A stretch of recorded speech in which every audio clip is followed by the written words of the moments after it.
Alhamdulillahilladzi arsala rasulahu bil huda wa dinil haq yudhi ala dini kullihi wa kafa billahi syahida asyhadu alla ilaha illallah wa asyhadu anna muhammadan abduhu wa rasuluh amma ba'du. Alhamdulillah dengan izin Allah kita bisa bersiraturahmi di pagi ini. Mudah-mudahan kita di sini dijadikan amal ibadah kita. Dan mudah-mudahan kita selalu senantiasa sehat dan tetap semangat. Saya izin untuk share screen dulu ya, sebentar.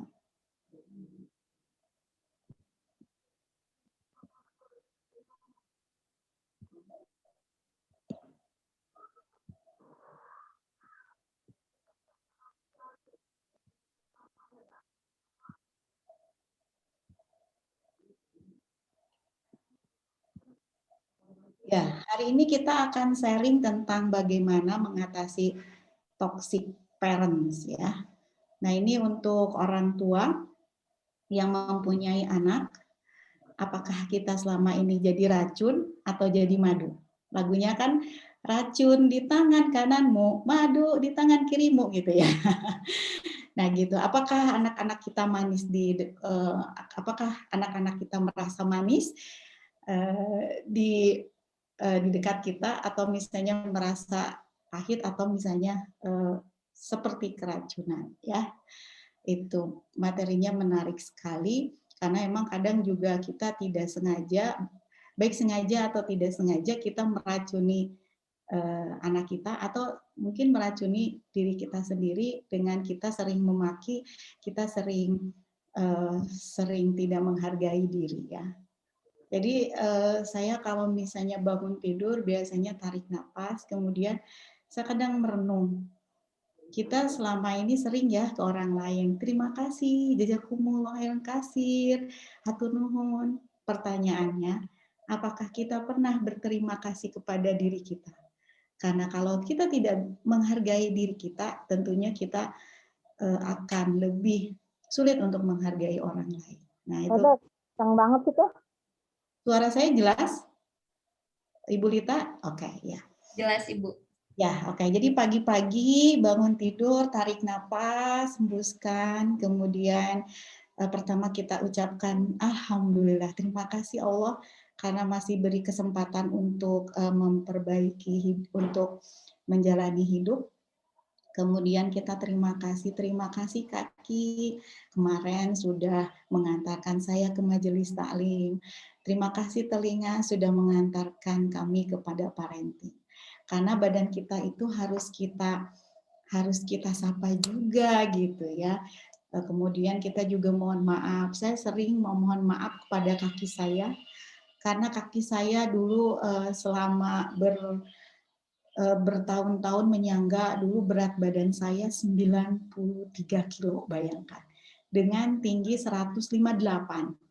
Jadi kayak bola. Kaki saya akhirnya kerja keras untuk menyangga badan saya yang besar. Alhamdulillah sekarang sudah 67 kilo, tinggal menunggu lagi. Saya targetnya sekitar di usia saya 58 sampai 60. Doakan nih sedang menuju ke target sana karena emang saya sendiri pengen sehat itu enak ya, ibadah itu kalau sehat juga akan lebih optimal. Jadi saya sering minta maaf Kaki, selama ini saya sudah menzolimi. Terima kasih Kaki yang sudah menyangga gitu. Jadi kita harus biasakan karena nanti ketika kita memberikan positif, berterima kasih, meminta maaf terhadap diri sendiri, tentunya kita akan lebih mudah untuk kepada orang lain. Ya, itu ini foto keluarga kami. Jadi sekarang yang bujang sudah lebih tinggi dari ayahnya, yang gadis sudah lebih tinggi dari saya. Jadi anak saya 6, kemudian keponakan yang ikut dengan saya 4 sih, yang 1 sudah menikah. Jadi totalnya 9, kemudian di rumah juga ada Santi Pro. Santi Pro itu saya ambil dari Lampung untuk kuliah di tempat saya, kuliah di kuliah, kemudian biayanya sendiri dengan produktivitas mereka gitu ya, tanpa merepotkan orang tua. Jadi ini anak bagaimana tidak meminta, tidak meracuni, tapi malah memberikan orang tua kebanggaan. Seperti keponakan saya, biaya kuliah 0% orang tua, semua murni dari anaknya. Itu. Jadi rame di rumah itu, rame banget. Nah, ini kita lihat dulu tayangan biar lebih fresh lagi ya. Ya. Kita mengingatkan lagi anak kita yang dulu lucu, dulu mau lagi yuladul alam fitrah. Pada dasarnya manusia diciptakan dengan fitrah ya. Terserah orang tuanya mau menjadikan dia Yahudi, Majusi, atau Nasrani, atau orang yang beriman ya. Ini nih ibu-ibu yang kesel kepada anak, lucu banget ya dulu anak kita waktu berlatih untuk berjalan, matanya berbinar, mata yang bening, mata yang memberikan gairah semangat, senyumnya manis sekali. Ya, matanya indah. Ini kalau lagi kesel ke anak, boleh lihat lagi anak kita waktu kecilnya. Aduh, manisnya. Nah, ini sang ayah yang lagi memainkan anak.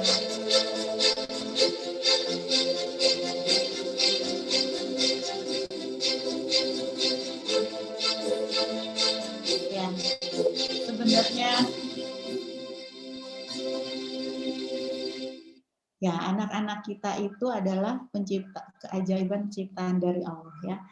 Jadi kalau misalnya saya lagi kesel kepada anak, orang tua juga, kok Bu Lilis kesel ke anak? Iya, karena saya juga manusia.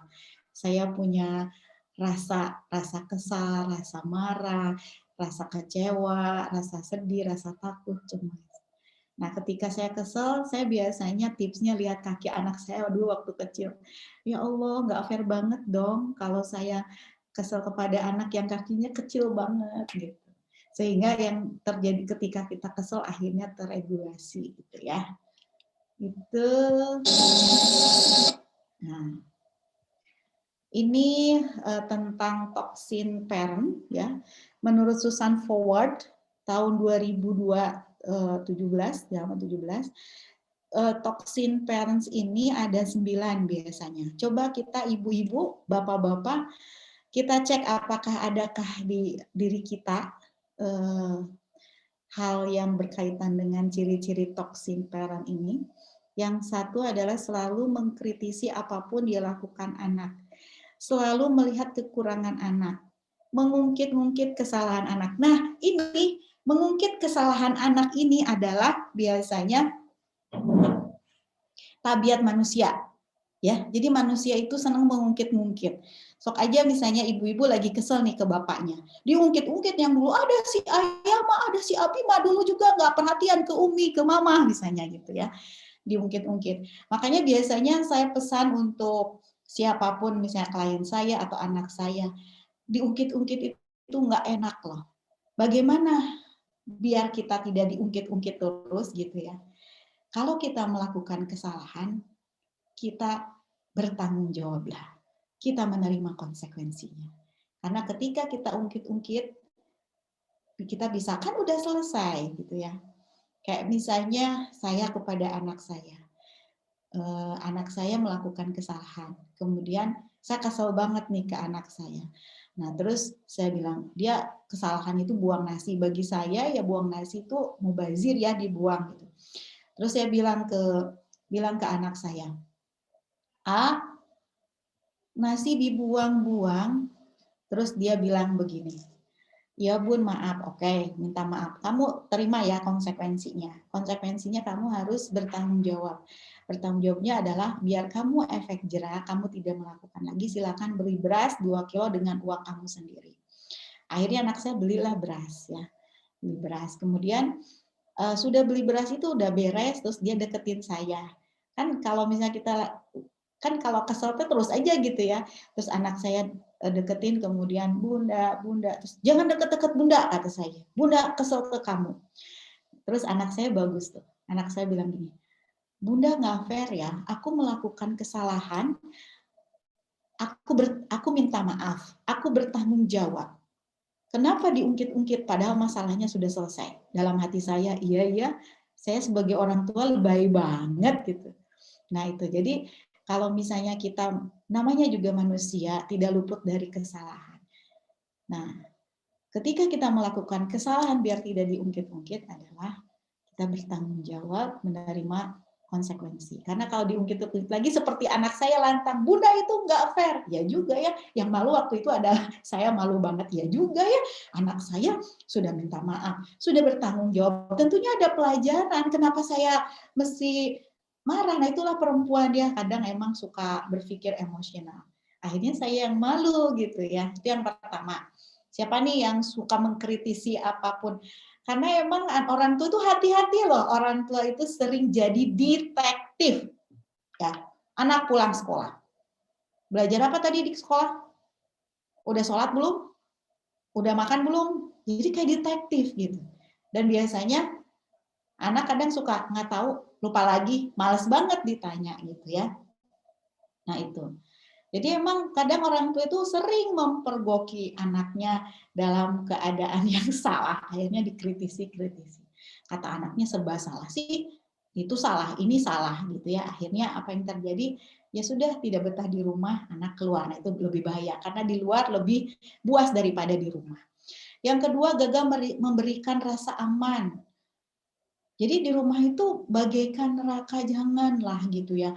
Tiap hari sholat dulu, makan dulu, mandi, terus aja begitu, capek. Itu yang dilakukan saya dulu. Capek loh gitu Ibu Bapak. Akhirnya saya bikin, kayaknya kalau gini aja saya capek. Nah akhirnya sekarang anak saya misalnya belum mandi, saya biarkan. Sudah ada aturan mainnya gitu ya. Jadi nggak harus ngomel-ngomel, tinggal lakukan konsekuensinya. Kemudian afirmasi nih, karena emang kita negara yang pernah dijajah, biasanya akhirnya afirmasi atau sugestinya negatif. Kadang instruksinya juga instruksi yang mengandung negatif. Misalnya gini, jangan di luar hujan, jangan di luar panas. Kenapa sih kenapa sih misalnya harus begitu? Kan bisa juga dengan misalnya, ayo di rumah yuk, dalam rumah yuk, di dalam rumah asik hangat. Kalau di luar kan hujan gitu. Ayo masuk yuk, boleh masuk ke dalam, masuk. Emang nggak boleh Bu Lilis mengatakan jangan? Ya boleh, tapi jangan itu jangan diobral juga dong. Jangan itu dipakai pada hal-hal yang membahayakan. Misalnya anak usia prasekolah ngambil pisau. Nah, kita baru jangan, ini lihat nih pisau ya. Terus ambil wortel tuh, nanti kamu bisa putus kalau kena pisau ini.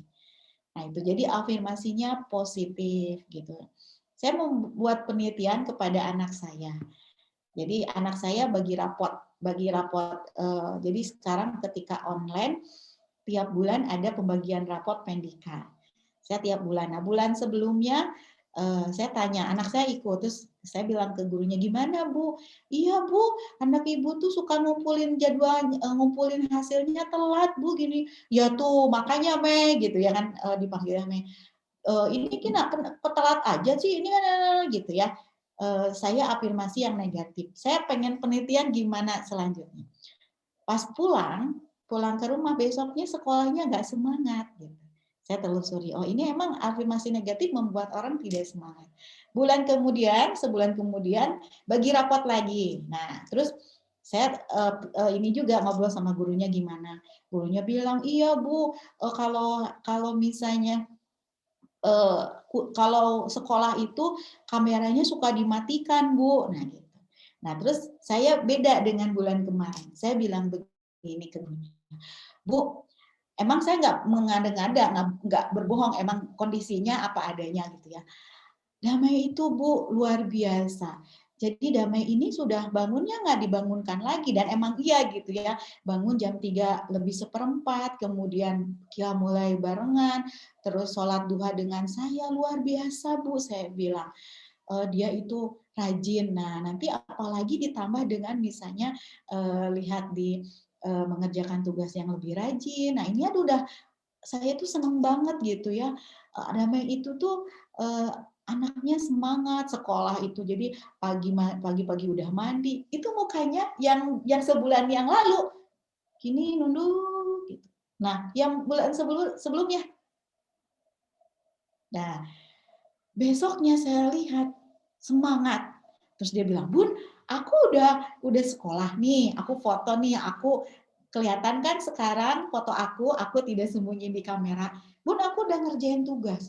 Ternyata luar biasa loh afirmasi positif itu. Menggerakkan orang lebih terpacu gitu. Nah itu, makanya ada eh, ada cerita, ada perempuan, terus perempuan itu di keluarganya kulitnya berbeda dengan saudaranya, yang saudaranya kulitnya bening, dia agak gelap. Terus biasa kan orang-orang itu gini, emang kenyataannya gitu, kok ini gelap sih, kok beda dengan kakaknya, kok ini, kamu mah terus kakaknya, kamu mah jelek hitam. Nah akhirnya tiba-tiba dia menganggap dirinya jelek, terus malas dandan, malas ya mandi juga ala kadarnya, kemudian dia lewat, setiap pagi lewat satu gang, di gang itu ada anak-anak yang lagi main gitar, kemudian yang main gitar itu bilang, "Hei cewek cantik," terus dalam pikirannya, "enggak, aku jelek." Terus besoknya lewat lagi, "Hei cewek cantik," aku jelek. Nah beberapa kali, "Hei cewek cantik," tiba-tiba dia penasaran dengan mukanya. Akhirnya dia lihat cermin, ningan saya teh cantik. Akhirnya dia senyum, dia dandan, dan emang cantik karena perempuan gitu ya. Itu afirmasi positif. Nah, cek kita apakah banyak yang negatifnya. Jangan, jangan, jangan gitu ya. Di rumah teh, aduh banyak jangannya ya. Kemudian yang ketiga, selalu membandingkan anak kita dengan yang lain. Bu Lilis, saya mah selalu memberikan motivasi kepada anak saya. Motivasinya adalah begini, Teteh lihat tuh anak sebelah mah ya hafalannya banyak, terus anaknya baik ya. Nah terus anak Gen Z kan bisa, kalau mungkin zaman saya nggak bisa diem aja. Kalau Gen Z, Gen apa langsung bisa menjawab. Jawabannya gini katanya, itu kan anak tetangga, bukan anak Umi gitu ya. Nah itu tidak ada orang yang termotivasi karena dibandingkan. Sakit aja, sok ibu-ibu dibandingkan misalnya, mama, Umi tinggalinya tetangga sebelah meniherang gitu. Pasti aja si Uminya nggak mau gitu. Atau misalnya si Abinya, Abi lihat ya, itu mah suami sebelah mah menibager, baik, pasti suaminya nggak mau dibandingkan. Yang keempat, tidak membiarkan anak mandiri. Nah ini, saya pernah ada kasusnya adalah ini seorang tenaga medis, kemudian seorang dokter, dia kebayang dia tidak bisa tidur seminggu, nggak tidur sampai dirawat, sampai dikasih obat gitu. Akhirnya dari dokternya yang satu lagi, udahlah konsul aja ke Bu Lilis, akhirnya datanglah ke kami. Kemudian saya telusuri kenapa nggak bisa tidurnya. Ternyata ada kejadiannya adalah seminggu sebelumnya ayahnya meninggal. Dengan ayahnya, kemudian saya tanya, bagaimana kesan ibu terhadap ayah ibu? Kesannya baik banget. Bu Lilis, ayah saya itu sangat perhatian, baik banget gitu ya. Sampai saking baiknya anak-anaknya itu tidak boleh naik bis katanya. Jadi kalau misalnya pernah saya pulang naik bis, akhirnya sorenya ayah saya membelikan mobil. Jadi semua sampai anaknya sudah pada menikah, ayahnya tetap melayani. Itu apa yang terjadi? Ketika ayahnya meninggal, anaknya shock. Nah ini ayahnya itu saya bilang, ayah ibu adalah toxic parent. Dia kaget. Enggak, ayah saya itu enggak pernah marah. Ayah saya itu melayani saya, iya. Jadi akhirnya ibu tergantung pada ayah ibu. Saking tergantungnya, yang terjadi adalah ketika kehilangan itu sangat berat untuk ibu, sehingga ibu shock, ibu kaget, dan akhirnya kagetnya berimbas kepada tadi dia tidak bisa untuk tidur dan dia kaget gitu. Nah itu ya, jadi hati-hati orang, bukan berarti toxic parent ini yang galak gitu ya, bukan. Ada orang tua juga yang melayani ya anaknya itu, aduh Bu Lilis ya maaf, anak saya mah nggak pernah nyuci piring. Ya saya bilang harus, karena wanita mah, nggak wanita sih, laki-laki juga ya harus bisa, karena bukan berarti dia nanti jadi petugas cuci piring atau jadi karirnya pencuci piring, bukan. Kalau nanti dia sudah sukses mah nggak usah nyuci piring sendiri, ada asistennya, asisten rumah tangga gitu ya, bayarlah gitu. Untuk sekarang ya kekuatan untuk kuat mentalnya adalah dia latihan mandiri gitu ya, mandi sendiri gitu. Nah itu, jadi bukan orang alhamdulillah saya mah anak saya nggak pernah galak, tapi nyaah dulang. Seperti nyimpen endog berem di dia prok jatuh, udah anak dinang nak neng oh, jangan ini gitu ya. Kayak anak saya bilang gini, Bunda aku lihat ya di top model, masa aneh banget ya pada umurnya teh udah 20 tahun lebih tahu, masa dia baru bisa gunting kuku, bagi anak saya itu nggak masuk akal gitu ya. Karena anak saya standar kompetensinya gunting kuku itu di kelas 3 sudah gunting sendiri. Ini udah 20 tahun baru apa yang didapat dari top model ini gitu. Top model itu yang yang acara yang untuk model-model itu ya. Katanya saya bisa belajar gunting kuku, belajar baca Quran. Kata anak saya, kenapa usia 20 tahun masih baru begitu ya. Atau yang mengekang. Oh, mengekang, jangan ini kayak tadi misalnya. Pokoknya kata mama A gitu ya. Dulu waktu zaman generasi saya ada loh anak yang takut untuk masuk surga, nggak mau masuk surga. Kenapa? Jadi ceritanya begini. Di satu sekolah TK, gurunya sedang bercerita. Anak-anak katanya, Bu Guru mau bercerita tentang surga. Di surga itu ya anak-anak, wah kalau mau makan es krim itu seperti sungai. Jadi sekenyangnya tidak akan sakit perut, tidak akan dilarang. Mau coklat juga tidak akan sakit gigi. Nah, Bu Guru mau nanya ya, siapa yang mau masuk surga? Katanya, aku.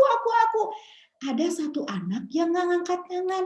Si gurunya bingung, mungkin anak ini nggak ngerti, diterangkan lagi. Anak-anak di surga itu asik loh, semua serba ada, tidak ada aturan apapun boleh, mau mainan tinggal ada gitu ya, tidak ada aturan, pokoknya nggak akan kenyang, pokoknya makan segimanapun, boleh ada coklat, ada es krim yang disukai anak-anak itu, yang biasanya orang tua itu, stop, tidak terlalu banyak makan itu. Nah, akhirnya terus gurunya nanya lagi, siapa yang mau masuk surga? Anak-anak bilang, aku. Nah, anak itu tuh enggak ngacung, terus didekati sama gurunya. Katakanlah misalnya itu si Fulan. Fulan, kenapa nggak mau masuk surga? Terus anak itu bilang, bukan aku nggak mau masuk surga, Bu. Kata ayah aku harus masuk ABRI. Nah gitu. Jadi kalau di zaman saya orang tua itu sangat bangga dokter, sangat bangga ABRI gitu ya. Termasuk saya dulu, ayah saya itu bilang ke saya, kamu harus jadi polwan. Ayah saya bilang gitu, nggak mau, saya nggak, emang minat dan emang bukan bidangnya di sana gitu. Nah jadi ngekang. Jadi pokoknya mah kata ibu A gitu, kuliah di sini, ini gitu. Anak seperti kasihan ya, seperti robot. Atau memperlakukan anak tuh bodoh gitu. Misalnya dikerjain, misalnya mau buka gitu. Sini sama mama dikerjain. Padahal anak tuh juga punya, dikasih sama Allah, dikasih otak juga untuk berpikir menyelesaikan permasalahan. Kemudian yang kelima, mengendalikan anak dengan uang dan balas budi ya. Jadi anak, saya mah sayang Bu Lilis. Nah, sayang itu tidak identik dengan barang. Sayang itu adalah rasa. Banyak orang tua memberikan mainan tapi lupa untuk mengajak bareng main. Jadi ketika ibu memberikan uang, ketika ibu memberikan mainan, belum tentu itu dikatakan sayang. Makanya gampang sayang mah. Bu, udah saya mah miskin, Bu, mainan aja nggak punya, gimana saya mau menyayangi anak? Gampang. Dengan elusan, dengan pelukan, dengan usapan. Anak kita pagi-pagi disisir sambil dikasih didoakan. Anak soleh, soleha. Jadi hafiz ya, jadi hafiz Quran. Bahagia, senang gitu ya. Itu tuh sayang gitu. Bukan dengan uang-uang. Karena ada kasus juga. Ini ada seorang ibu-ibu, ibu sepuh lah. Dia dirawat di rumah sakit. Dan anaknya juga udah dewasa, udah pada nikah. Nah, terus si ibu ini, jadi saya itu psikolog keluarganya. Nah, terus si ibu sepuhnya bilang gini, Bu, coba dong Ibu bilang ke anak saya pengen ditengok sama anak saya. Nah, saya sampaikanlah ke anaknya. Anaknya sudah menikah. Bu, gimana kabar Ibu sepuh? Alhamdulillah Bu di rumah sakit, katanya gitu. Katanya mau ditengok, udah katanya, ditemenin dah sama pembantu saya.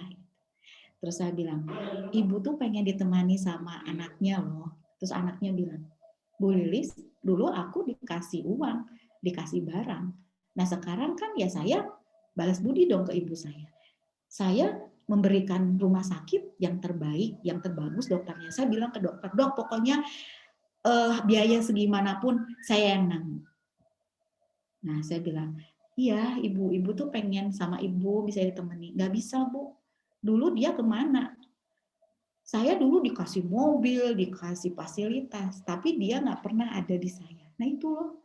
Jadi anaknya bilang ke saya, jangan paksa saya Bu untuk dekat Ibu. Bahkan si anaknya itu curhat gini, gimana ya Bu Lilis, kalau misalnya saya naik ke rumah sakit, bawaannya tuh pengen pergi aja. Makanya saya suka cari-cari, maaf ya, ini mah aku ada meeting di kantor gimana ya. Padahal sebenarnya meeting juga bisa delegasikan ke bawahan saya. Nah itu karena orang tuanya mengendalikannya dengan uang. Tentunya kenapa banyak orang tua, kenapa ibu mengendalikan anak dengan uang? Ya kan nanti saya tua Bu, pengen dirawat sama anak. Ya kayak tadi, dirawatnya dengan uang, bukan dirawat dengan rasa. Kemudian yang ketujuh, tidak menunjukkan emosi, anak tidak boleh menunjukkan emosi negatif. Anak nangis, diam! Atau misalnya disogok. Lucu ini, saya waktu mengisi di Kalimantan, saya naik pesawat. Kemudian di pesawat itu ada keluarga, anaknya itu adik kakak laki-laki, yang satu kurang lebih usia 8, yang satu kurang lebih usia 10. Nah, terus anak ini berebut kan, pengen di depan, pengen di dekat jendela pesawat. Oh, nangis gitu. Nah, terus kan orang-orang pas ngelewat sambil lihat. Nah, bapaknya kan udah nggak enak gitu. Terus bapaknya bilang ke si adiknya, Dek, diam. 10.000. Dikasih 10.000 diam. Saya kaget. Masa perilaku negatif kok dikasih uang, disogok gitu. Nah, anaknya nanti jadikan senjata. Jadi nggak apa-apa. Nanti misalnya kalau misalnya anak saya tempat umum, nanti kalau kamu misalnya nangis, yang malu bukan bunda, yang malu kamu. Nah itu sugesti untuk saya. Karena sebenarnya kalau orang tuanya cuek, ya anaknya juga nanti akan ini gitu. Makanya kalau anak saya nangis, Bu anaknya nangis, ya punten ya, yuk nangisnya di kamar mandi aja biar tidak mengganggu orang yuk. Gitu. Nah itu jadi anak tuh boleh misalnya nangis. Nanti kalau anak saya misalnya sok mau nangis atau mau sesuatu. Kalau mau sesuatu, misalnya mau minum nih, nah ambil. Tapi kalau misalnya mau nangis, ya itu diambilin juga tetap nangis. Kalau mau nangis, sok nggak apa-apa. Bunda kasih kesempatan untuk nangis, karena nangis itu bagus untuk mengeluarkan energi kesedihan. Silakan boleh. Karena orang tua jangan, gimana anaknya biar tidak nangis. Bahkan itu jadikan nilai. Ada bapak-bapak yang datang ke saya, Bu, tolong hipnoterapi saya. Kenapa? Saya nggak bisa nangis.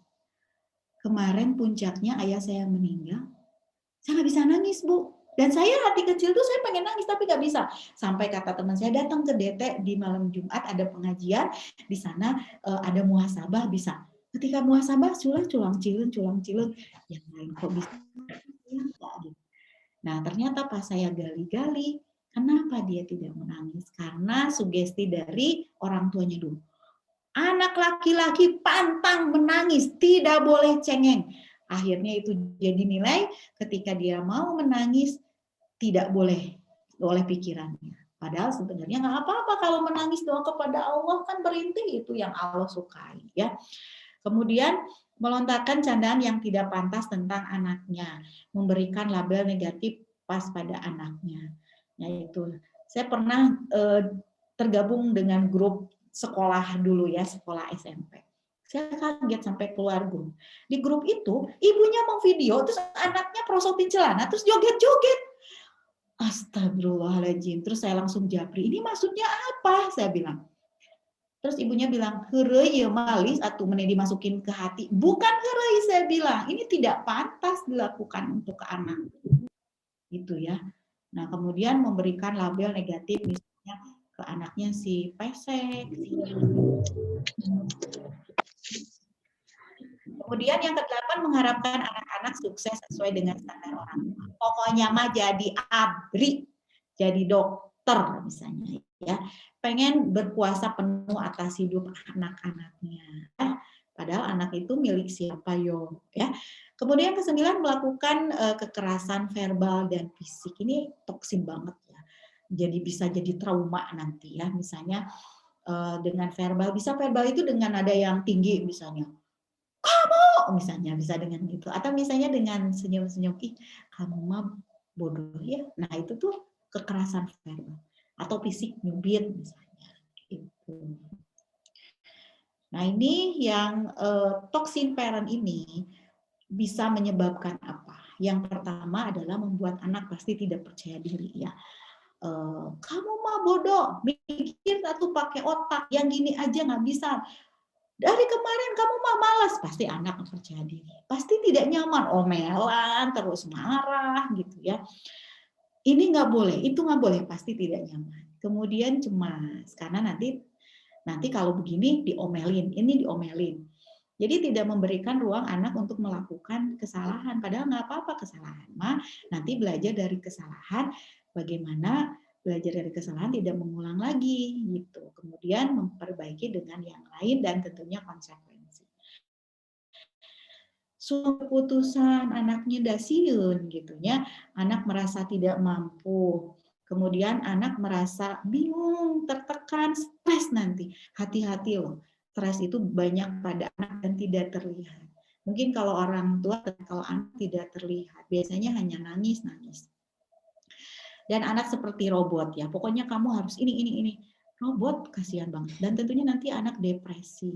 Kalau depresi apa yang terjadi? Ngapain hidup ini nggak nyaman. Akhirnya yang terjadi sekarang para psikolog termasuk saya lagi kampanye gerakan hentikan bunuh diri, karena banyak loh sekarang lihat di data-data itu anak-anak yang melakukan bunuh diri gitu ya. Nah ini tentunya bisa jadi karena kita juga sebagai orang tua yang mengkondisikan ke arah sana. 9 tentunya trauma psikologi ya, luka batin gitu.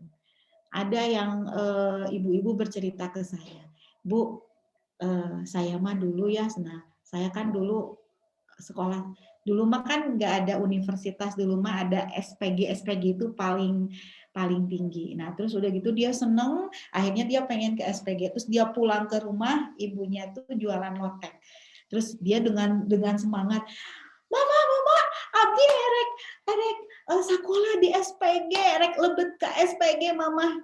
Terus ibunya dengan ngelotek, boga duit mana? Itu katanya Bu Lilis ya, pikiran saya lagi semangat itu seperti kerupuk yang besar, masukin ke air, pus. Akhirnya emang semenjak itu pikiran saya, kamu tidak bisa sekolah. Akhirnya tidak meneruskan di sekolah, dia kerja di pabrik. Karena emang anaknya juga jiwa pembelajarnya tinggi, akhirnya dia bagus, kemudian sama atasannya, Bu, sekolah. Biar karirnya lebih naik lagi gitu ya, strata gajinya juga naik. Akhirnya dia mau kuliah ceritanya, mau sekolah lagi. Dia ngisi Polmurin. Ketika mau ngisi Polmurin, ngeluarin pulpen, si itu dia datang. Boga duit mana, akhirnya memutuskan tidak sekolah. Dan kata dia, sampai akhirnya dia tidak memutuskan untuk sekolah. Nah itu hati-hati, itu bisa jadi trauma. Ada juga ibu-ibu cantik banget, gak ada cacatnya gitu ya. Tapi keluhan ke saya itu, Bu, saya kalau rapat orang tua siswa saya nggak ada panas dingin. dan saya tidak nyaman. Pernah saya mau rapat orang tua, di tengah jalan saya balik lagi putar balik. Kenapa? Karena saya tidak percaya diri di hadapan orang lain. Padahal ibunya cantik banget. Nah ternyata ini dulu waktu SMA dia telat pulang, bukan telat pulang, dia maghrib itu baru pulang, kemudian bapaknya abri, terus bapaknya bilang gini, mau jadi lontai kamu, lontai gitu, apa sih, pelacur gitu. Jadi akhirnya aku tuh kayak pelacur gitu, makanya dia sangat hina, sangat dia nggak berani ketemu dengan orang lain. Itu ya jadi trauma. Kemudian bisa jadi anak kita jadi siklus toxic parent ke anak-anaknya, 7 turunan. Ada klien saya, Bu, saya waktu saya kecil, ibu saya itu sama nenek saya kepalanya pernah dijedutkan beberapa kali ke tembok. Ibu saya sampai nangis, ibu saya, mama itu sakit hati sama nenek kamu dibegitukan. Saya kaget banget Bu, waktu saya mau nikah, ibu saya itu dengan kesalahan yang bisa saya selesaikan gitu, ibu saya tuh jedutkan kepala. Dan yang lebih kaget lagi kemarin Bu, anak saya TK, padahal aduh namanya anak TK mah ya melakukan kesalahan juga wajar. Saya jedutkan lagi. Nah ini bahayanya bisa 7 turunan toksik parentnya, nggak selesai-selesai ya. Gitu. Nah setelah itu apa sih yang kita lakukan untuk mengatasi toxic parent ini ya? Yang pertama adalah kita harus senantiasa mempergoki anak kita ketika positif. Jadi kemarin tuh ya Santi Pro itu ada pagi-pagi itu kan kadang orang itu kan ada bete-nya ada enggak. Terus pagi-pagi itu senyum. Terus saya bilang, wah nampaknya suasana hati S ini lagi senang ya. Saya bilang tercermin dari mukanya seneng banget. Terus saya bilang, nah itu pertahankan, coba ada apa di dalam hati, pertahankan tiap hari. Aku tuh ngelihatnya enak banget. Jadi kita harus pergoki anak kita dalam kondisi perilaku yang positif. Kemudian berikan apresiasi sekecil apapun perilaku anak kita, dan tentunya kalaupun melakukan kesalahan, anak kita ajarkan untuk tanggung jawab, untuk menerima konsekuensi dari perilakunya. Ada kasus kemarin, ada seorang anak kuliahan percobaan bunuh diri. Jadi ininya mau diberi cutting sampai dibawa ke rumah sakit karena emang sudah darahnya kemana-mana dan emang mungkin belum saatnya aja meninggal. Nah akhirnya setelah dari rumah sakit dokternya merujuk ini harus dibawa ke psikolog. Kemudian saya tanya, kenapa kamu sampai melakukan cutting? Akhirnya anaknya cerita begini. Saya itu kan ikut organisasi, di organisasi itu saya mengumpulkan uang untuk bikin jaket. Nah, uang itu terkumpul disimpan di tas ransel. Kemudian saya naik bis, kemudian kena copet. Saya panik Bu waktu itu, kemudian saya telepon ayah saya. Emang ayah saya sih gayanya begitu Bu. Ayah saya itu kata-katanya sering kasar. Dia sih baik, sering memberikan uang, tapi sebanding juga dengan kasarnya. Jadi ketika dia panik, dia telepon ayahnya, "Pak, uang aku hilang 3 juta uang organisasi." Terus ayahnya bilang begini, "Kamu tuh bego. Kamu tuh udah gede. Ya iyalah, naik bis, Pak, naik bis pakai tas, ya iyalah kecopetan. Otak kamu ada di mana? Dasar, wah pokoknya caci maki." Pulang ke rumah, apa yang dilakukan sama ayahnya? Gantiin, sama ayahnya digantiin 3 juta. Setelah itu dia lemas, dia pulang ke kosannya, kayaknya emang saya anak yang tidak berguna. Akhirnya udah ngapain saya masih di dunia karena saya juga merepotkan banyak orang termasuk orang tua saya. Akhirnya dia percobaan bunuh diri. Untung waktu itu anaknya itu ada agak ceroboh. Jadi ketika melakukan percobaan bunuh diri, pintunya lupa nggak dikunci. Jadi si ibunya nelfon karena ya namanya firasat ibu kan nggak nyaman. Akhirnya telepon ibu kosnya, terus ibu kosnya, "Bu, itu anak saya ditelepon, ini susah, tolong liatin di kamarnya." Diliatin sama ibu kosnya. Pintunya agak kebuka sedikit, dibuka, oh ternyata udah darah kemana-mana. Akhirnya dibawa ke rumah sakit, alhamdulillah sih karena emang bisa belum waktunya dan bisa tertolong juga. Waktu itu saya bilang ke anaknya begini, seandainya saya jadi orang tua kamu ya, nah ini kan udah yang dilakukan sama orang tua. Nah ini ada orang tua gaya yang saya, misalnya coba kamu telepon lagi seperti yang ke ayah kamu, dia mempraktekkan, papa ini nih, nah terus saya jawab gini, oh dicopet, ya atuh udah dicopet mah gimana, udah kecopet udah we atulah gitu. Nah sekarang rencananya apa, kan itu bukan uang kamu gitu, gimana gitu. Coba kamu coba apa yang kamu dilakukan. Aku bingung, ya udah tuh bingung mah berarti kan kamu pertama minta maaf, kedua ya konsekuensi. Ya kamu bilang ke teman kamu bahwa kecopetan, kemudian kamu harus tanggung jawab gitu. Nah, kamu kan, saya bilang ke anaknya, kamu sebulan dikasih ada orang tua ngasih uang ada 1 juta, uang apa? Ya uang jajan aja. Oh baiklah, saya bilang udah uang sejutanya dipotong ya 500, nah 500. Jadi kamu bilang gini ke teman, aku teh kecopetan, tapi aku mau tanggung jawab. Jadi kalau misalnya aku bayar tiap bulan 500, berarti kan itu 6 bulan ya, 6 bulan bisa diganti. Tolonglah waktu. Nah, seandainya ayah kamu bersikap gitu, kamu mau bunuh diri enggak? Enggak. Kenapa? Karena orang itu lebih seneng loh istilahnya daripada diomelin gitu ya, seneng dia itu melakukan konsekuensi. Misalnya tumpah air. Oh ya nggak apa-apa tuh tumpah mak, lap aja. Beres. Nah kadang kita mah enggak. Omel tapi yang ngelapnya kita gitu. Itu tetap we anak sakit hati. Nah itu ya.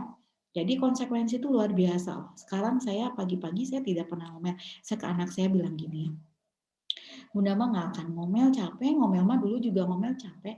Udah kita buat kesepakatan. Kalau misalnya kamu mau tidur lagi ya, misalnya kan kalau di saya pengen membiasakan di keluarga saya itu jam 3:30 udah qiyamul berjamaah. Jadi kalau kamu nggak bangun lagi, misalnya bablas silahkan, tapi terima konsekuensinya. Jadi kalau dia nggak tahajud, handphonenya disita 1 hari. Tinggal begitu saja. Lebih enak loh, anaknya juga kita tidak capek marah-marah terus ya. Itu yang pertama. Kemudian kedua, rumah itu buat menyenangkan loh, karena rumahku surgaku ya.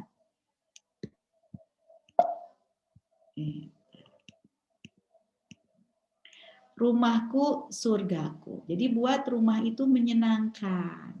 Ada game. Jadi game itu saya sekarang membuat metode untuk parenting itu gamification parenting. Nanti bisa mungkin lain waktu kita bahas. Asik loh. Jadi kita dengan anak itu semakin dekat, semakin asik, nggak ada misalnya gontok-gontokan, kemudian anak juga masih tetap mandiri, asik banget. Itu mah nanti karena dibahas akan panjang lebar. Kemudian banyak orang tua yang hanya mengandalkan nasihat aja. Apalagi anak Gen Z, Gen Alpha, nasihatnya teh kalau mungkin kalau saya dulu ada istilah masuk ke kiri, masuk ke kuping kanan, keluar ke kuping kiri kan gitu. Nah kalau sekarang mah nggak masuk sama sekali anak Gen Z, Gen Alpha itu ya. Nasihat. Jadi bukan berarti nasihat itu nggak baik, tapi tidak cukup dengan nasihat aja. Harus ada perilaku, gitu ya. Nah itu akan banyak dibahas di gamification. Jadi rumah itu menyenangkan, apalagi ibroh dari pandemi ini kita lebih mendekatkan dengan sesama anggota keluarga. Anak-anak saya bilang, asik Ibun katanya ya dengan begini, kalau aku sekolah kan offline aku nggak bisa jamaahan sama Bunda untuk duha, tapi di rumah bisa duha. Kemudian banyak waktu bisa buat eksperimen-eksperimen, terutama masakan-masakan. Nah itu dibuat senang di rumah, dibuat asik gitu. Saya kalau untuk yang quality time itu misalnya seminggu sekali, yuk kita nonton layar tancap di rumah, pakai InFocus, pakai layar, kemudian nanti mau apa temennya, kita masak sendiri aja misalnya, Bun aku pengen popcorn, ya buat aja jagung beledugan itu kan popcorn. Itu asik loh dengan anak-anak, sehingga anak-anak tuh betah di rumah, nggak keluar-keluar ya. Kemudian yang ketiga, mengatasi toxin parent ini, anak orang tua harus camkan setiap manusia itu unik loh ya. Anak itu boleh dibandingkan dengan apa? Dengan tuntutan tumbuh kembang usia, bukan dengan tetangga sebelah. Misalnya gini, kamu kan usianya sudah 17 tahun, kamu tuh udah balik. Jadi kalau pakai kolornya yang di bawah lutut, jangan di atas, karena di sini ada adik kamu itu perempuan gitu.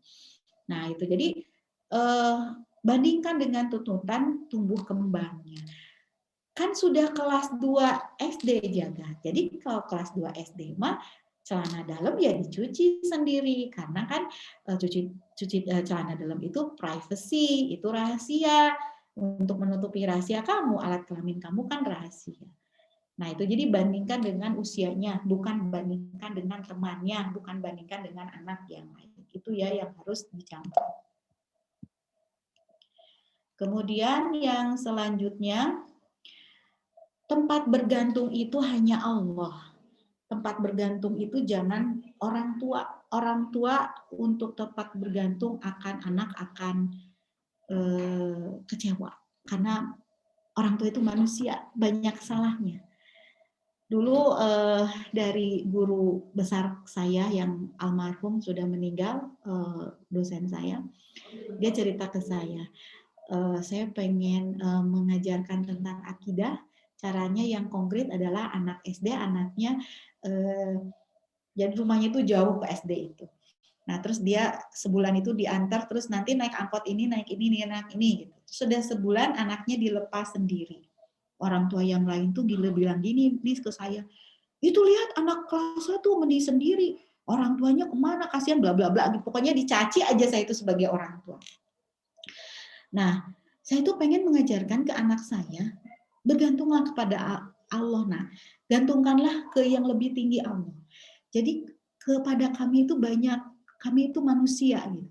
Nah, ternyata dari sana di kelas 3 ayahnya kan sempat usahanya inilah gitu menurun, terus rapat dengan anak-anaknya.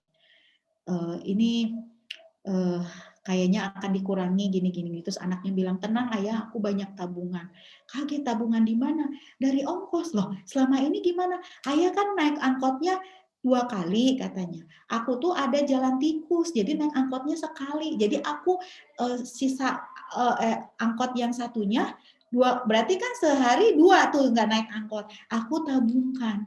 Dan yang terjadi adalah anaknya percaya diri, dan ternyata di kelas 4 anaknya prestasi, ranking.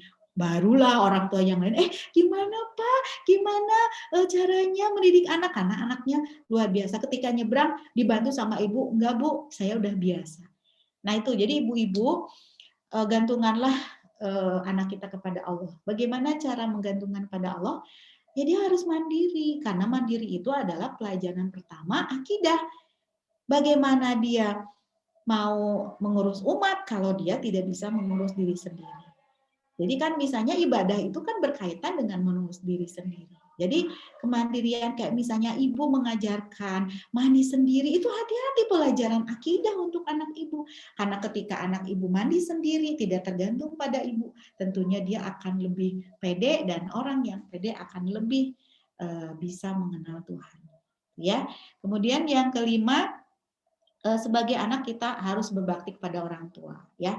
Jadi kalau untuk anak kita harus berbakti pada orang tua. Nih saya punya orang tua, saya harus berbakti nih mumpung masih hidup orang tua saya. Kalau sudah meninggal mah nggak bisa ya.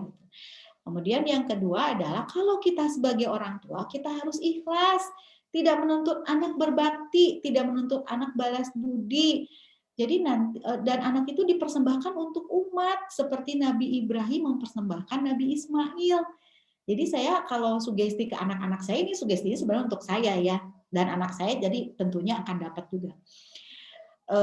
Kalau Bunda Ma nanti kalau sudah tua, Bunda Ma akan jalan-jalan aja sama ayah berdua. Silakan kalian mengembangkan, berdakwah, mengembangkan diri untuk kemaslahatan umat. Nah, itu teh sugesti untuk saya, karena kadang orang tua mah pengennya anaknya teh pengen memperhatikan. Nah, itu yang kelima.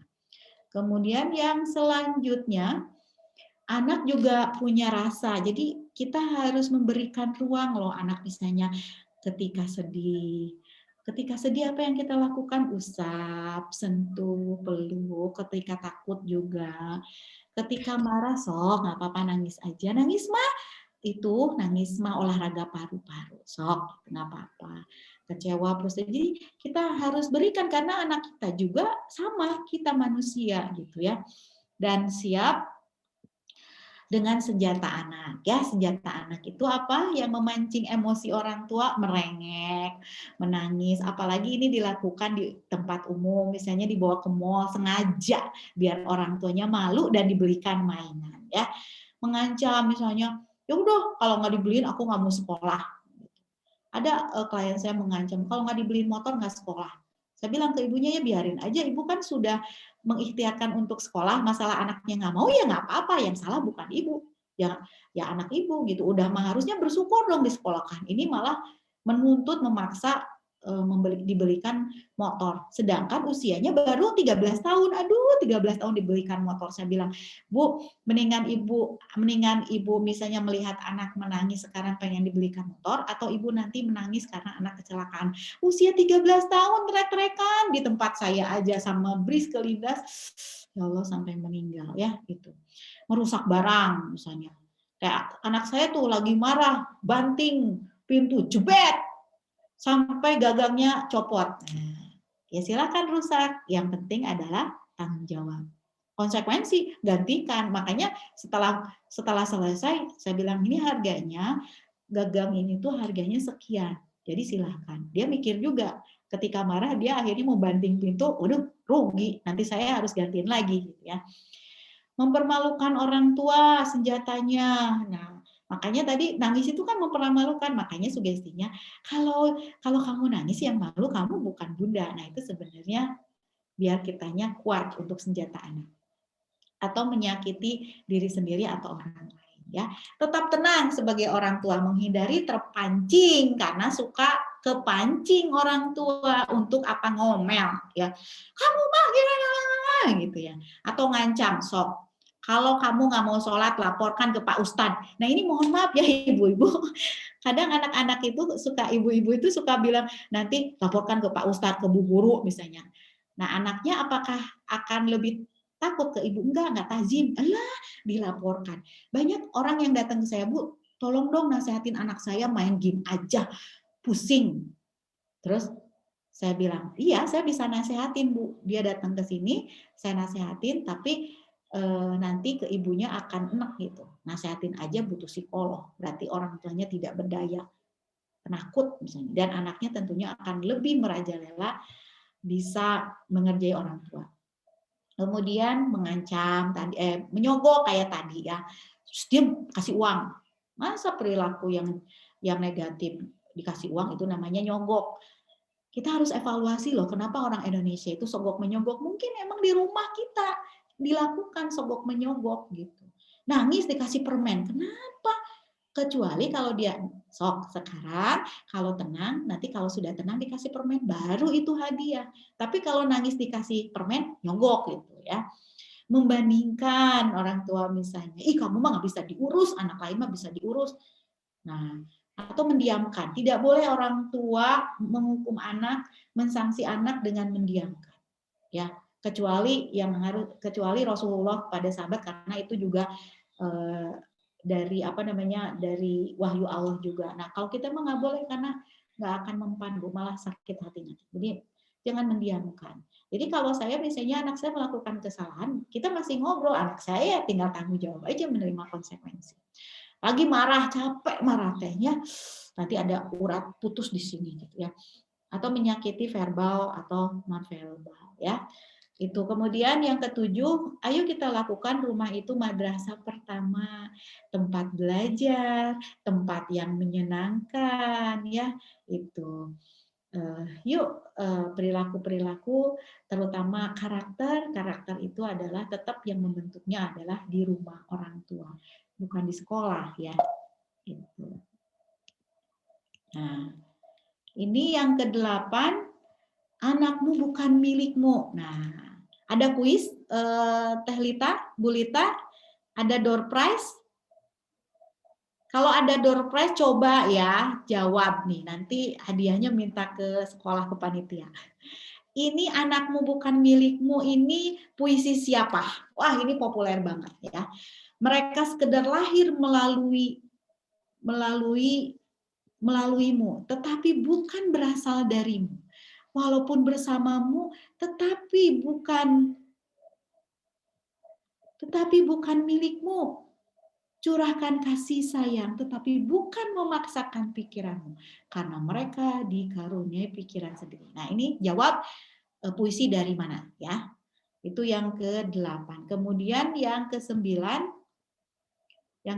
itu penetapan standar anak. Jadi orang tua itu sering menetapkan standar yang rendah banget ya, atau kebalikannya yang tinggi gitu ya standarnya. Apalagi orang tua punya simptom ambisi masa lalu, saya pengen jadi dokter karena dulu saya tidak terlampaui anak saya yang harus jadi dokter ya. Banyak orang tua yang misalnya ada klien saya membelikan sepatu anaknya. Sepatunya itu ya merek mahal, padahal anaknya pengen yang murah, yang buricak burinong gitu ya. Kenapa? Kata orang tuanya, iya Bu itu tuh bermerek. Ya tapi anak mah nggak ngerti merek Pak, saya bilang. Terus barulah dia jujur. Ya Bu, soalnya dulu saya itu sebenarnya pengen beli merek tapi nggak kebeli. Bapak membelikan sepatu bukan untuk anak, untuk diri sendiri ya. Hati-hati, kadang orang tua itu memperlakukan anak bukan untuk anak, tapi untuk dirinya yang dulu pernah kena simptom ambisi yang tidak terlampaui atau yang tidak bisa dilakukan. Yang selanjutnya adalah standar akademik tidak boleh ditetapkan, itu hadiah saja. Jadi bagus itu emang ke standar karakter ya. Karakter itu kemandirian, tanggung jawab, kejujuran, kedisiplinan, ketekunan, mengendalikan emosi sosial emosional ya. Itu untuk bagaimana kita mengatasi toxic parent dan bagaimana biar kita tidak melakukan toxic parent. Ini boleh ibu-ibu yang mau baca-baca, ini beberapa jurnal bagus banget yang saya baca, boleh nanti dilihat lagi. Itu Bu Lita dan panitia, walau alam bisawab. Kalau ada inspirasi itu datangnya dari Allah, kalau ada kesalahan dari saya yang sedang belajar, mohon dimaafkan. Ada sesi tanya jawab ya, karena waktunya juga masih banyak, maka silakan kita Ibu. Diperlebar di tanya jawab. Maka silakan. Siap. Jazakillahu khair. Ibu Lilis siap. Bu Lita, Bu Sri ya, moderator. Ya, kita berdua. Ya, mangga. Ya, jazakillahu khair Ibu, Masya Allah materinya luar biasa. Kebetulan di sini saya menyimak bersama-sama, tapi mohon maaf tidak bisa saya tidak bisa saya videokan. Dan akhirnya kita jadi menyimpulkan, wah ternyata kita adalah toxic parent, seperti itu, luar biasa sekali. Dan sebelum masuk ke sesi tanya jawab ya, sedikit saya menyimpulkan bahwa luar biasa sekali ya, pagi-pagi sudah mendapatkan suntikan motivasi luar biasa. Jadi saya sedikit menyimpulkan bahwa diri kita, anggota tubuh kita, hati kita itu juga memerlukan afirmasi positif gitu ya dalam setiap harinya, entah itu ketika di pagi hari memulai kegiatan atau misalnya di malam hari ketika sebelum tidur gitu ya. Jadi untuk memberikan apresiasi gitu kepada diri kita yang memang sudah bekerja secara keras gitu ya. Jadi si fungsi afirmasi itu salah satunya adalah antisipasi atau sesuatu yang bisa menjadi anti toksik gitu ya Bu, mungkin ya untuk orang lain. Jadi ketika misalnya diri kita sudah positif, kita juga tidak akan menjadi toksik untuk orang lain dan untuk anak kita gitu ya. Dan yang kedua adalah kasih sayang itu dirawat dengan rasa. Itu quotes-nya luar biasa sekali Ibu. Jadi yang namanya rasa itu ya bukan hanya dengan harta saja, tapi dengan cinta, dengan kasih, dan dengan sayang juga, seperti itu. Masya Allah, jazakillah khair Ibu. Sebelum masuk ke sesi tanya jawab, ini sebenarnya di saya ada pertanyaan ibu-ibu yang masuk ke chat saya, 1, 2, 3, 4, 5. Ada 5 pertanyaan yang masuk ke chat saya.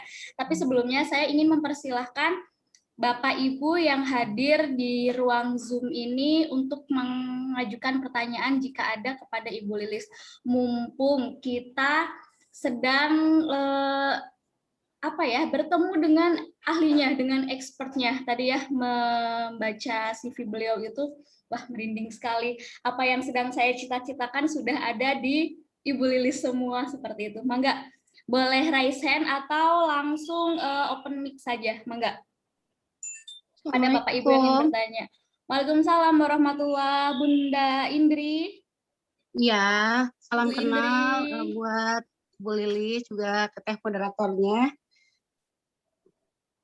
Makasih banget untuk ilmunya sebelumnya Bu Lilis, Masya Allah ya. Banyak istighfar saya dengarnya sebetulnya meskipun nggak fokus banget gitu saya dengerin. Ya betul kata moderator tadi kalau akhirnya mendengarkan ini saya jadi sadar, ya ampun saya toksik banget ya jadi orang tua gitu. Apalagi untuk menghadapi anak yang saat ini kelas 5 SD itu merasa yang sudah besar, punya aturannya sendiri gitu. Nggak dipungkiri juga ternyata toxic parent ini itu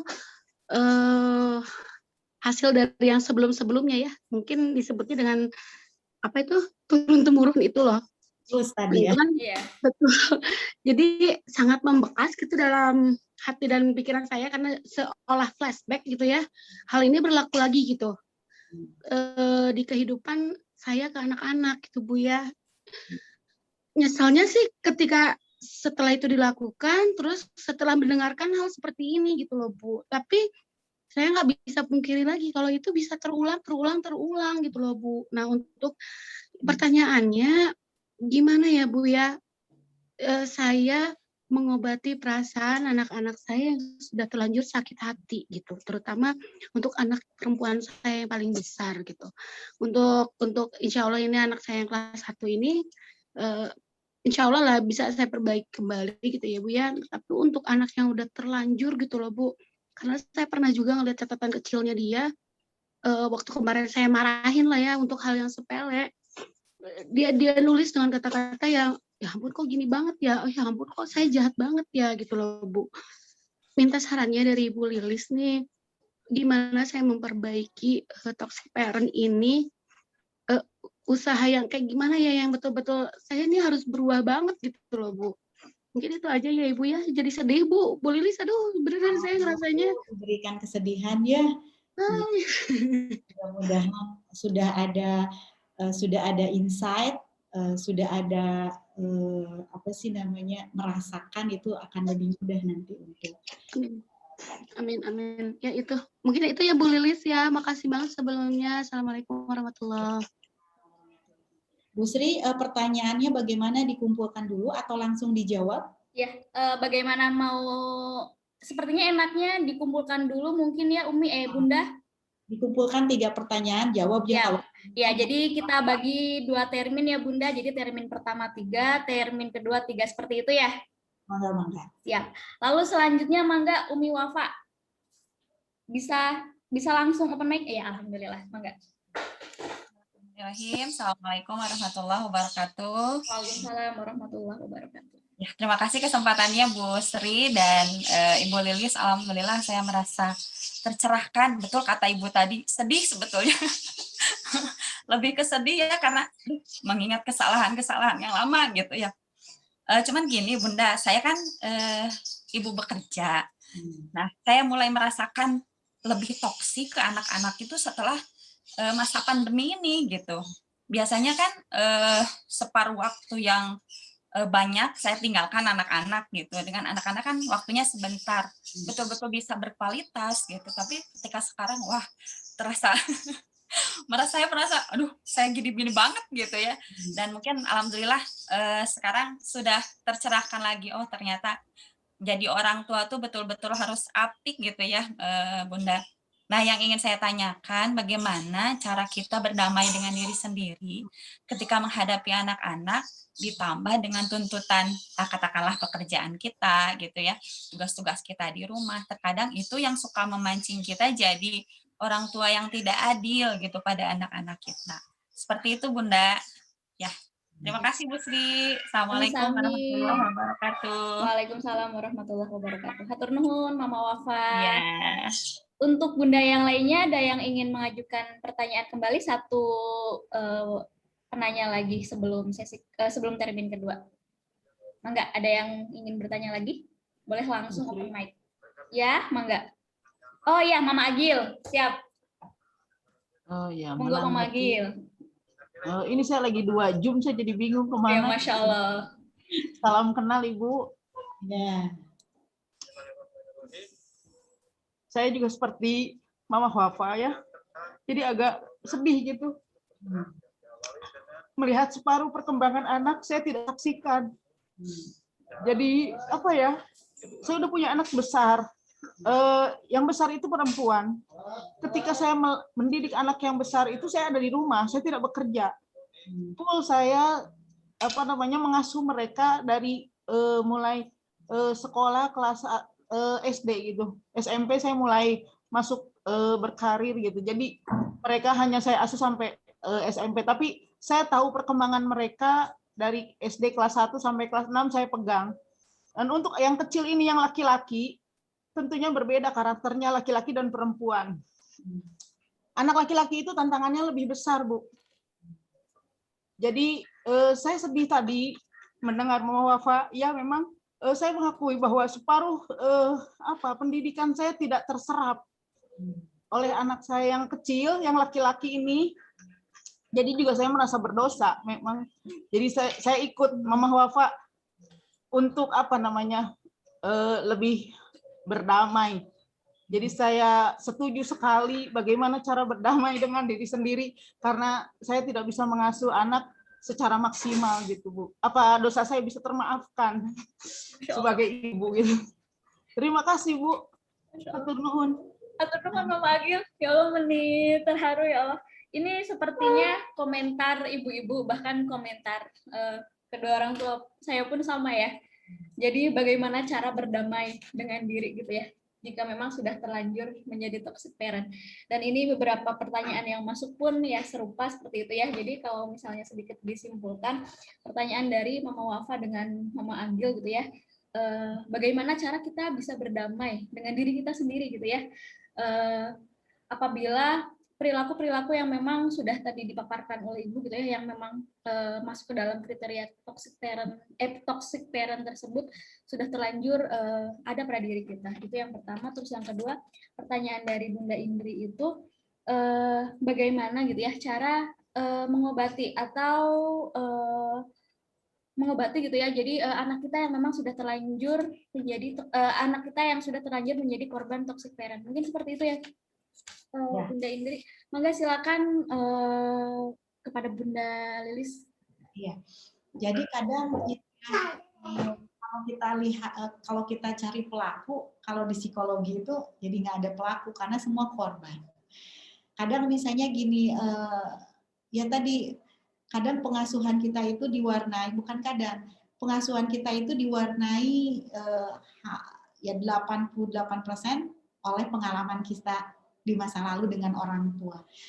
Dulu waktu kecil kita nggak mau dibegitukan, dulu waktu kecil kalau kita dibentak sedih sekali, dan waktu itu berazam nanti kalau jadi orang tua tidak akan bentak anak, tapi apa daya ketika jadi orang tua itu persis mirip ibunya gitu ya. Nah itu karena itu masuk ke alam bawah sadar. Ini apa yang harus dilakukan ketika misalnya kita sebagai orang tua sudah tadi melakukan toxic parent, yang harus dilakukan adalah pemecahan masalah, fokusnya kepada pemecahan masalah. Jadi kalau itu kalau misalnya itu merupakan kesalahan dari kita minta maaf saja kepada anak, minta maaf, kemudian tentunya nanti kalau misalnya kita minta maaf anak tidak memaafkan gimana? Nggak apa-apa, karena tugas kita adalah meminta maaf. Setelah itu tidak diganti lagi dengan sikap yang baru, tentunya yang lebih baik lagi. Saya ingat banget waktu kecil itu ibu saya nggak pernah bandingkan saya. Ibu saya nggak pernah ngomel. Ibu saya cenderung yang diam. Nggak pernah ngomel, nggak pernah bandingkan, nggak pernah nyogok, nggak pernah ngancam, karena ibu saya diam. Tapi kalau lagi kesal, tangannya gerayang ke paha saya. Biru, sakit banget itu. Dan waktu saya kecil juga gimana ya caranya? Ini karena ketika saya belajar psikologi, ini sepertinya saya harus cut. Jangan sampai ini keluar. Karena kalau kepancing pasti keluar. Nah, waktu itu saya anak saya yang kelima. Jadi anak saya yang kelima itu, dia kalau nangis teh nggak ujung, jadi nggak ada, misalnya gini, saya bangunkan, Mei bangun, udah sholat asar, dia bangun, Bunda masih bisa sholat, masih bisa sayang, Bunda masih bisa sholat, masih. Sampai terus begitu, terus dia mancing-mancing saya, kemudian mancing-mancing saya, baju saya dulu ditarik sampai robek, tenaganya gede, brak. Nah maksud saya itu mau, saya kan, ini ibu saya dulu nyubit saya, nah ini saya itu kalau kesel pasti keluar kan, gimana caranya? Nah saya itu pengen agak menjauhkan anak saya, tapi nah saya akhirnya sama tangan saya, udah ke sana dulu ya, tapi kan saya lagi marah, apa yang terjadi? Jadi toelan saya itu kan mengandung tenaga yang luar biasa, dan waktu itu anak saya di kelas 1 SD, akhirnya dia kepental, wah ini salah nih. Udah, waktu itu kalau dia nangis, saya masuk kamar, dikejar sama anak saya. Buka Bunda, aku sakit gitu ya. Sakit apa? Gak ngerti juga gitu. Nah akhirnya di dalam lucu waktu itu saya harus mengeluarkan energi kemarahan. Jangan sampai ini kalau saya mengeluarkan ke anak saya bahaya. Akhirnya saya bantal diinjek-injek di apa sampai hancur bantalnya gitu. Setelah hancur saya berpikir, ini kalau gini terus rugi ya tuh. Masa besok beli bantal lagi, setiap saya kesel saya regulasi merugikan. Oh udah, akhirnya saya belajar untuk relaksasi, belajar untuk belajar untuk relaksasi, untuk menenangkan diri. Kemudian saya tarik napas, kemudian saya sambil, nah ini ternyata saya baca dari jurnal itu, jari-jari kita itu tersambung ke otak emosi, otak limbik system. Jadi ternyata kalau jari tengah itu untuk rasa marah, kesel, kecewa. Nah, saya genggam jari tengah, kemudian saya tarik nafas. Terus sambil saya sugestikan, ya Allah, saya akui, saya itu lagi kesel, ya Allah. Meskipun saya kesel kepada anak saya, kepada diri saya, akan tetapi saya pasrah, ya Allah. Terus, akhirnya saya capek kan. Capek gitu. Nah, udah capek, energi saya kan sudah keluar juga. Dan anak saya juga capek. Saya buka, kemudian saya peluk, udah selesai. Waktu saya masih kesel meluk, anaknya tetap meronta. Nah itu. Jadi apa yang harus dilakukan? Tadi misalnya kalau kita kebablasan, saya bilang ke anak saya, maafkan Bunda, tadi Bunda itu tujuannya untuk saya jelaskan. Bunda itu takut loh nyubit. Kenapa? Karena punya pengalaman dari kecil itu dicubit. Bunda itu khawatir. Nah makanya Bunda jauhkan kamu, tapi jauhkan kamu Bunda ada rasa marah. Jadi kamu terlukai, maaf ya. Bunda sebenarnya tidak harus begitu juga. Tapi kitanya yang harus tenang dulu. Kalau nggak tenang kan nggak ada transfer energi tenang gitu ya. Nah terus saya sambil selidiki juga, ini kenapa anak saya itu menggoda banget. Yang lain sih yang menggoda tapi tidak menggoda sama sekali. Ternyata ketemu. Jadi anak saya itu waktu anak saya lahir, saya menyusui karena semua anak saya harus menyusui. Sampai anak ke-6 itu saya ada tugas ke Jerman sebulan lagi menyusui. Gimana caranya gitu. Saya di freezer itu siapkan sebulan ASI, kemudian saya setiap di Jerman setiap pagi saya pompa, banyak nih segini ibu-ibu 180. Saya bingung, ini sayangnya dikasih ke Bank ASI saya tidak setuju karena khawatir nanti ribet, nanti ada jodoh anak saya, pokoknya ribet lah gitu ya. Nah akhirnya saya iseng-iseng browsing, konsul ke ini imam yang di Madinah, ternyata dijawab loh, boleh, apakah boleh susu diminum sendiri? Ternyata boleh, tapi emang harus 1 tegukan katanya. Diminum tiap hari itu ASI, ternyata emang ya ibu-ibu ASI-nya paling enak. Pantesan bayi itu suka ya. Enak kan ASI itu suka hanyir, tapi ketika diminum itu nggak ada hanyirnya, pokoknya gurih aja. Perlu dicoba, dan itu daya tahan. Selama saya di Jerman sebulan musim dingin, minus 12, yang lain rombongan Indonesia sudah tumbeng, kecuali saya tidak tumbeng. Sampai waktu itu saya kan bareng sama pejabat di Indonesia. Pejabatnya itu bilang, Bu Lilis, apa sih vitaminnya? Saya bilang, ASI Pak. Mau dong? Nggak boleh, saya bilang nanti susuan ya. Nah itu, jadi waktu itu menyusui, saya melihat meluk, anak saya ngelihat. Tapi waktu itu emang saya lagi ada masalah. Masalah saya adalah ya biasalah dalam kehidupan. Nah itu lagi mikirin, jadi melihat tapi melihatnya kosong. Nah akhirnya saya lakukan sleep kepada anak saya. Lagi aram temaram, kemudian saya bisikan dulu tuh, kamu disusui sama Bunda. Bunda itu melihat kamu ngelihat Bunda. Bunda itu sayang ke kamu, dan waktu itu Bunda ada masalah sehingga pandangan Bunda istilahnya kosong.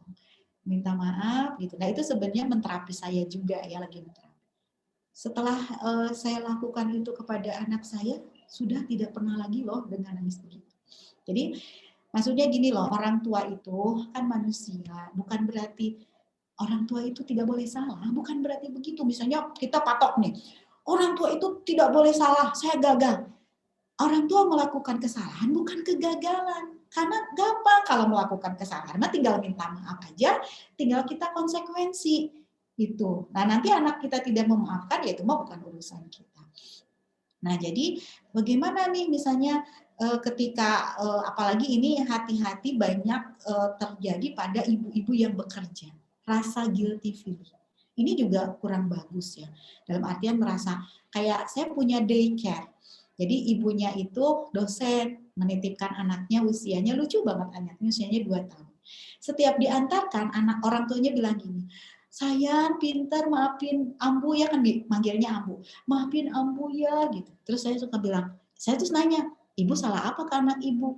Nggak ada, kenapa harus minta maaf? Saya bilang, iya, karena saya sudah menitipkan ke daycare. Bu, kalau ibu merasa bersalah nitipin daycare, nggak usah di daycare kan di rumah. Ya tapi nggak bisa Bu, aku kan harus ngajar. Nah makanya ibu nggak usah minta maaf, Cok. Ibu cari daycare, apakah langsung ke daycare-nya? Enggak Bu, saya cari-cari mana daycare yang dipercaya. Nah itu kan berarti untuk anak ibu, nggak usah ibu minta maaf. Apa salah ibu? Wong juga ibu pulang, wong ibu jemput, wong ibu masukkan anak ibu ke daycare yang bagus gitu, saya bilang gitu. Jadi apa salah ibu? Nah, saya sering begitu karena saya pengen mendistrak orang tua yang guilty feeling, yang kerja itu biasanya ada rasa bersalah gitu.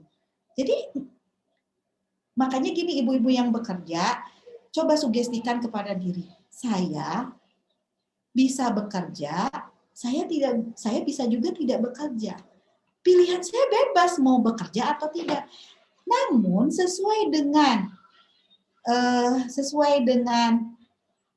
apa sih namanya, sesuai dengan keadaan atau misalnya keputusan saya, akhirnya saya memilih bekerja, dan bekerja saya tentunya untuk keluarga, bukan untuk hanya diri sendiri, apalagi ibu-ibu bukan cari nafkah.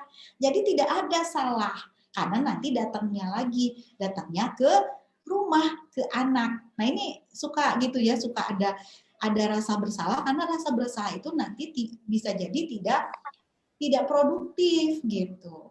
Jadi nanti ibu-ibu yang bekerja, ketika misalnya bekerja, Bunda bekerja dulu ya, Bunda bekerja nanti untuk ini, nanti kamu bisa sekolah, bisa ini gitu ya.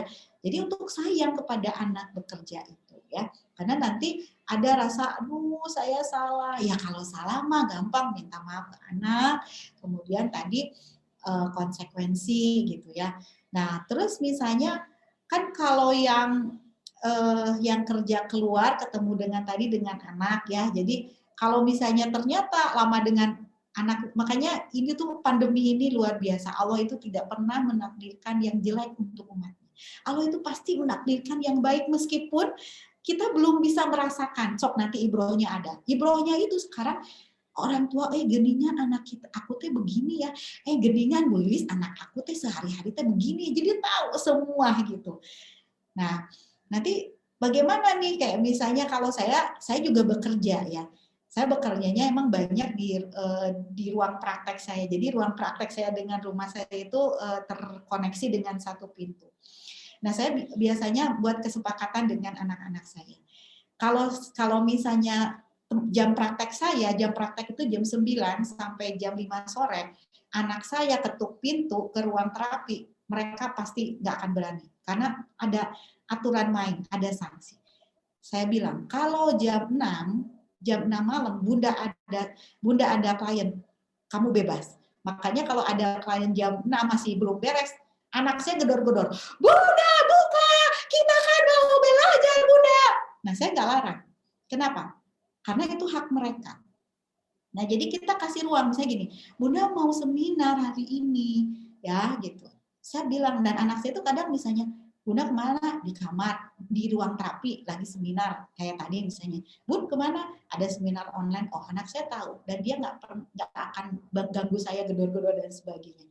Nah, mereka menghargai, yuk saling menghargai. Karena kan kebayang kalau misalnya kita lagi kerja, bolak-balik, anak kan konsentrasinya.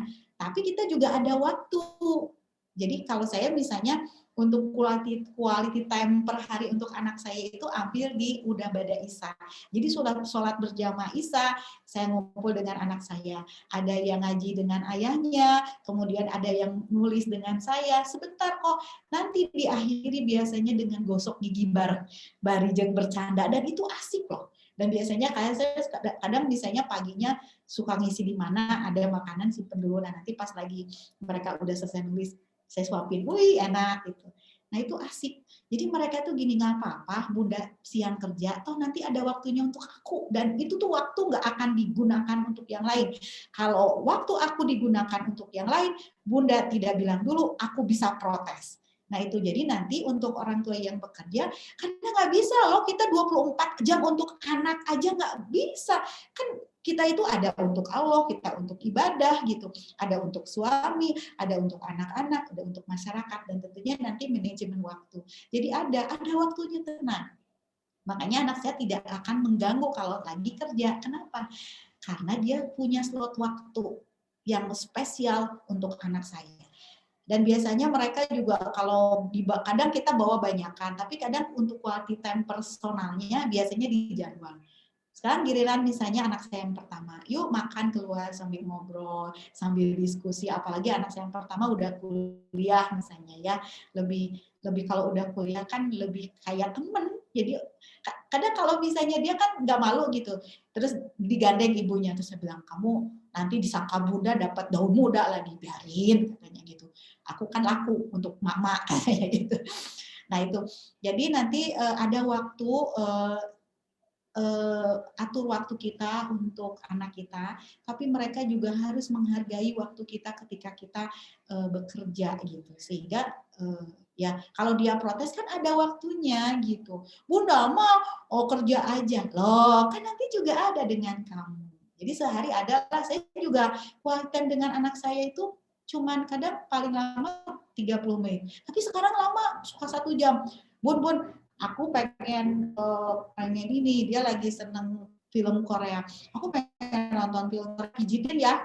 Iya. Jadi dia biasanya nginjek-nginjek sambil nonton yang setengah jam, kadang sampai 1 jam, kadang sampai saya tertidur, udah gitu terus bangun jam berapa? Ya Bun, kemarin pas aku lihat Bunda udah tertidur, makanya aku nggak pamit dulu, bundanya udah nyenyak banget. Nah itu ya ke arah sana. Dan tentunya tadi ketika misalnya kita saya juga pernah loh, karena saya juga manusia, pernah kayak tadi gitu ya, pernah ke anak bujang saya, anak saya SMP, nah ibu kelas 5, kelas 6 SMP, itu anak sedang luar biasa. Karena emang usia segitu, usia SMP itu usia nyolokan lah istilahnya. Tapi kalau SMP ini kita bisa tangani, kesananya luar biasa. Nah itu, jadi yang yang anak saya waktu SMP yang sekarang kuliah waktu itu apa gitu ya, saya lupa lagi, terus dia bilang gini, manesia gitu. Kata-kata itu saya tidak pernah orang tua saya bilang manesia. Bagi saya manesia itu luar biasa. Saya kesel banget. Saya waktu itu lagi pegang prank, terus dia manesia ketok gitu ya. Saya kaget juga, keluar terus saya masuk lagi. Bunda seharusnya tidak usah ngetok kamu, karena tetap aja ini salah. Yang Bunda lakukan ini salah, ini kekerasan secara fisik, salah. Tapi kamu perlu tahu, Bunda itu kalau mendengar kata-kata itu sedih banget, dan itu datangnya dari anak Bunda. Tahu nggak, Bunda itu sedih sampai emang saya waktu itu nangis loh. Terus anak saya juga nangis, akhirnya meluk saya, maafin Bun gitu. Ya udah, Bunda juga maafin. Kamu tahu kenapa Bunda melakukan itu, tapi tetap perlakuan Bunda salah. Ini salah, minta maaf. Udah, kita pelukan. Dan waktu itu emang anak saya nggak berani mengatakan itu ya kepada saya. Jadi maksudnya kalau kita sebagai orang tua pernah melakukan kesalahan, ya itulah manusia. Yang paling bagus itu kita jangan gengsi untuk minta maaf. kemudian kita mengakui enak loh, jujur itu enak. Jadi ke anak saya itu gimana pun alasannya, gimana pun Bunda tersinggung sama kamu, tetap perilaku Bunda salah. Karena itu kekerasan fisik, tidak boleh. Tapi kamu tahu kan, kenapa Bunda sampai begitu? Nah itu jadi ya tadi misalnya, aduh pernah meninggalkan, ya nggak apa-apa dulu kan, sekarang mah bilang aja dulu tuh Bunda pernah meninggalkan. Nah meninggalkannya pasti sayang loh. Untuk apa? Ibu bekerja untuk siapa? Kan untuk keluarga lagi gitu. Kalau kamu merasa tidak diperhatikan ya minta maaf. Kalau mau diperhatikan ya sekarang. Tapi ibu juga jangan lebay karena saya punya klien bawa anaknya teh sudah SMA. Anaknya bilang gini, "Bu, kayaknya yang harus diterapi si mama." Emang kenapa? Masa dia maksa aku tidur sama si mama? Ih, gele kan aku tuh udah SMA, Ibu, katanya. Aku tuh udah kumisan gitu. Terus saya bilang, "Bu, Ibu tidur sama anak Ibu yang bujang?" "Iya, Bu, kenapa?" "Aduh, waktu kecil teh ya saya teh kerja, sibuk. Tiba-tiba anak saya udah bujang. Saya kan pengen dekat." "Ya, Bu, dekatnya bukan kayak deket anak TK tuh. Anak Ibu gesek-gesek, hati-hati." Saya bilang, "Ada libidonya, ada birahinya." Saya bilang, "Nggak boleh." Anak Ibu juga protes gitu.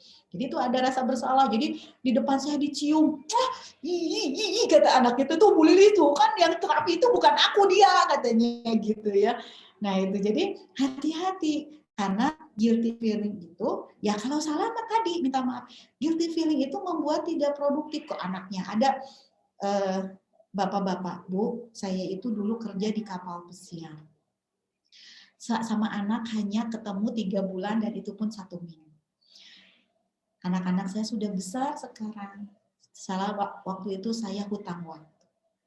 Dibayarnya sama apa? Sama uang. Jadi anaknya tahu. Anaknya berjudi, terus anaknya bilang ke bapaknya, "Pak, aku kemarin minjem duit ke rentenir 7 juta. Bapaknya apa yang dilakukan? Langsung telepon, jual tanah. Tanahnya sekarang hampir mau habis. Padahal itu sebenarnya simpanan. Kenapa Bapak jual rumah? Kenapa jual tanah? Kata bapaknya, ya saya dulu meninggalkan anak saya, Bu. Jadi Bapak maksudnya mau ganti dulu dengan sekarang? Nggak bisa, Pak. Jadi jangan dulu itu diganti dengan sekarang. Yang dulu Bapak minta maaf saja. Toh juga Bapak kerja untuk anak istri Bapak, saya bilang. Karena nanti tidak produktif. Anaknya terus aja berjudi terus. Karena ya paling nggak tahu. Pokoknya Bapaknya itu saya tuh nggak bisa menolak kalau anak saya datang dengan, "Pak, aku teh mau sekarang banget nggak akan judi lagi. Tapi tolong bayar utang." Udah. Jual tanah. Dan jual tanah itu di bawah standar kelayakan jual gitu, yang penting terjual. Nah itu jadi bagaimana untuk tadi rilis masa lalu. Nah bisa kalau bisa di tempat terapi saya biasanya saya gunakan dengan inner child, dengan gunakan jadi lorong waktu. Jadi lorong waktu itu ada loh secara keilmuan gitu. Orang waktu itu di pikiran kita ya, makanya dulu kan walimah Jumatannya wae di Mekah, dan itu tuh yang Jumatannya pikirannya, fisiknya tetap kita juga bisa. Jadi kita tarik napas, terus kita masuk ke lorong yang masa lalu, misalnya di mana kondisinya kita kena, nah kemudian nanti dirilis, di-reframe ulang, kayak tadi kayak anak saya, Bunda dulu menyusui, terus waktu itu Bunda itu ada masalah, jadi pikiran Bunda menyelesaikan biar masalahnya cepat selesai, dan biar Bunda main sama kamu, karena sayang, frame-nya karena sayang. Jadi si anak itu tuh, oh dulu itu Bunda melihat aku kosong itu bukan tidak memperhatikan aku. Karena Bunda aku tuh ada masalah. Karena masalahnya pengen cepat diselesaikan biar main sama aku. Karena Bunda sayang. Karena sayang. Akhirnya terframe lah gitu. Jadi kita harus, saya pikir semua orang punya pengalaman yang tidak mengenakan. Nah ini harus dirilis. Harus emang kembalinya ke kita. Makanya tadi pertama kita latihan coba diri dulu, fisik dulu, terima kasih kepada kaki, kepada tangan, kepada lambung. Saya kalau tekanan tinggi, biasanya kalau stresor kerjaan numpuk, banyak tekanan lah, biasanya emang sensor saya, alarm saya lambung. Jadi lambung saya tiba-tiba, asam lambung meningkat, nah sampai meningkatnya itu sampai sini dan kayak serangan jantung. Nah, waktu dulu mah saya belum memperdalam ini, saya kemana-mana pakai ini, bawa obat mah ya. Itu magnesium, meskipun magnesium kan pemakaian yang lama bahaya. Sekarang sudah 7 tahun saya tidak pernah lagi menggunakan obat mah, tapi saya menggunakan hipnotalki namanya.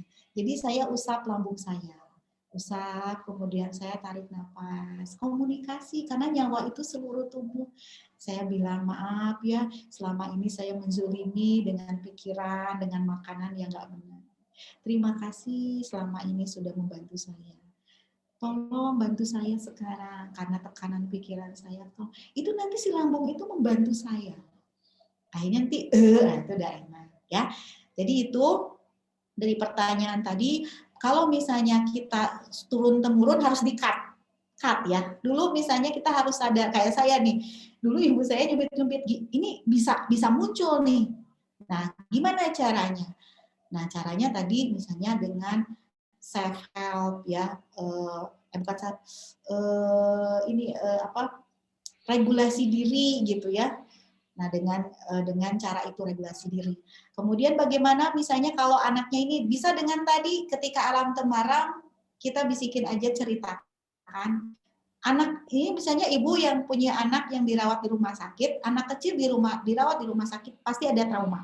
Nah, traumanya jangan sampai mengendap nanti sudah dewasa, selesaikan langsung. Jadi pulang dari rawat rumah sakit langsung selesaikan. Caranya dengan cara apa? Dengan hypnosleep. Misalnya lagi alam temaram terus kita cerita kemarin, misalnya bayi juga, anak saya yang pertama dulu dirawat bayi ketika di 6 bulan ketemu dengan orang dia nangis. Nah, saya gunakan itu. Kan panggilannya A ke anak saya. Waktu AA usia 1 bulan dirawat di rumah sakit. Terus dokternya diimpus cari-cari, itu dokternya karena sayang, pengen AA sembuh, pengen AA kembali lagi main sama bunda. Dokternya itu karena sayang, karena baik terus gitu.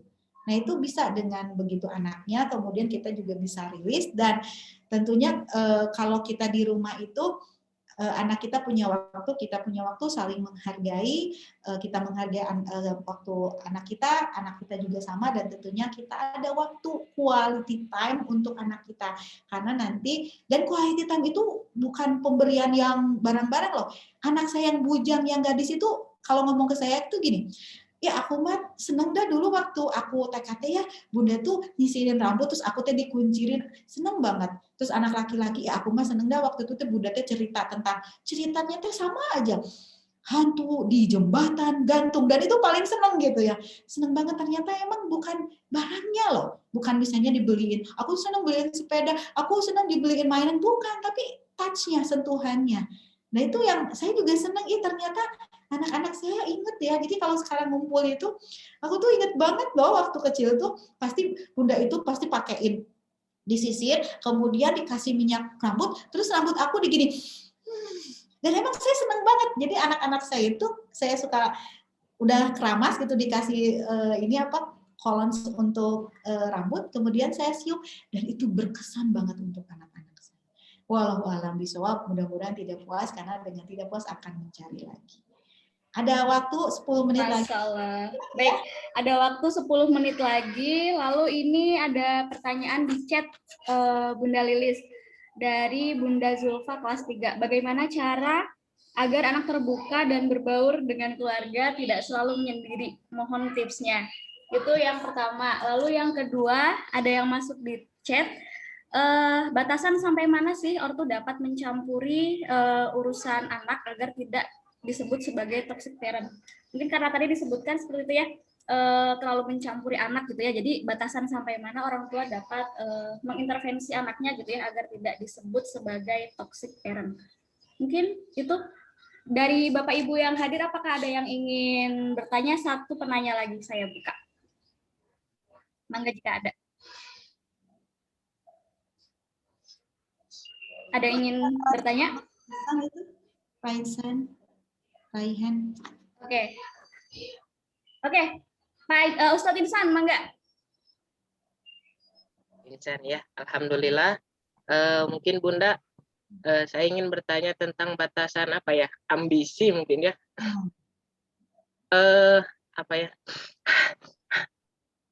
Saya ingin bertanya tentang apa ya, ambisi atau standar yang terlalu tinggi yang ditetapkan kepada anak, baik itu saya sebagai pengajar ataupun saya sebagai anak anak di keluarga saya pribadi. Mungkin seperti itu.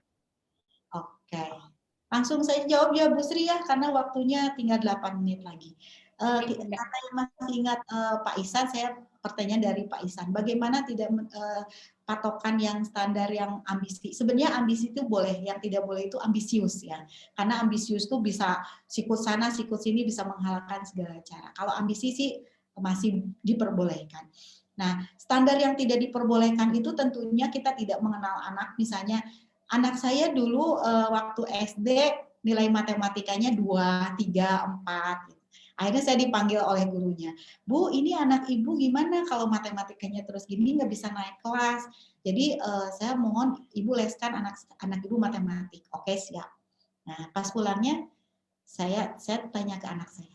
Kamu senang main bola ya? Iya Bun, aku mah senang main bola. Di sekolah juga aku mau main bola. Oke. Bunda masukin ke klub ya, mau. Akhirnya masukin klub.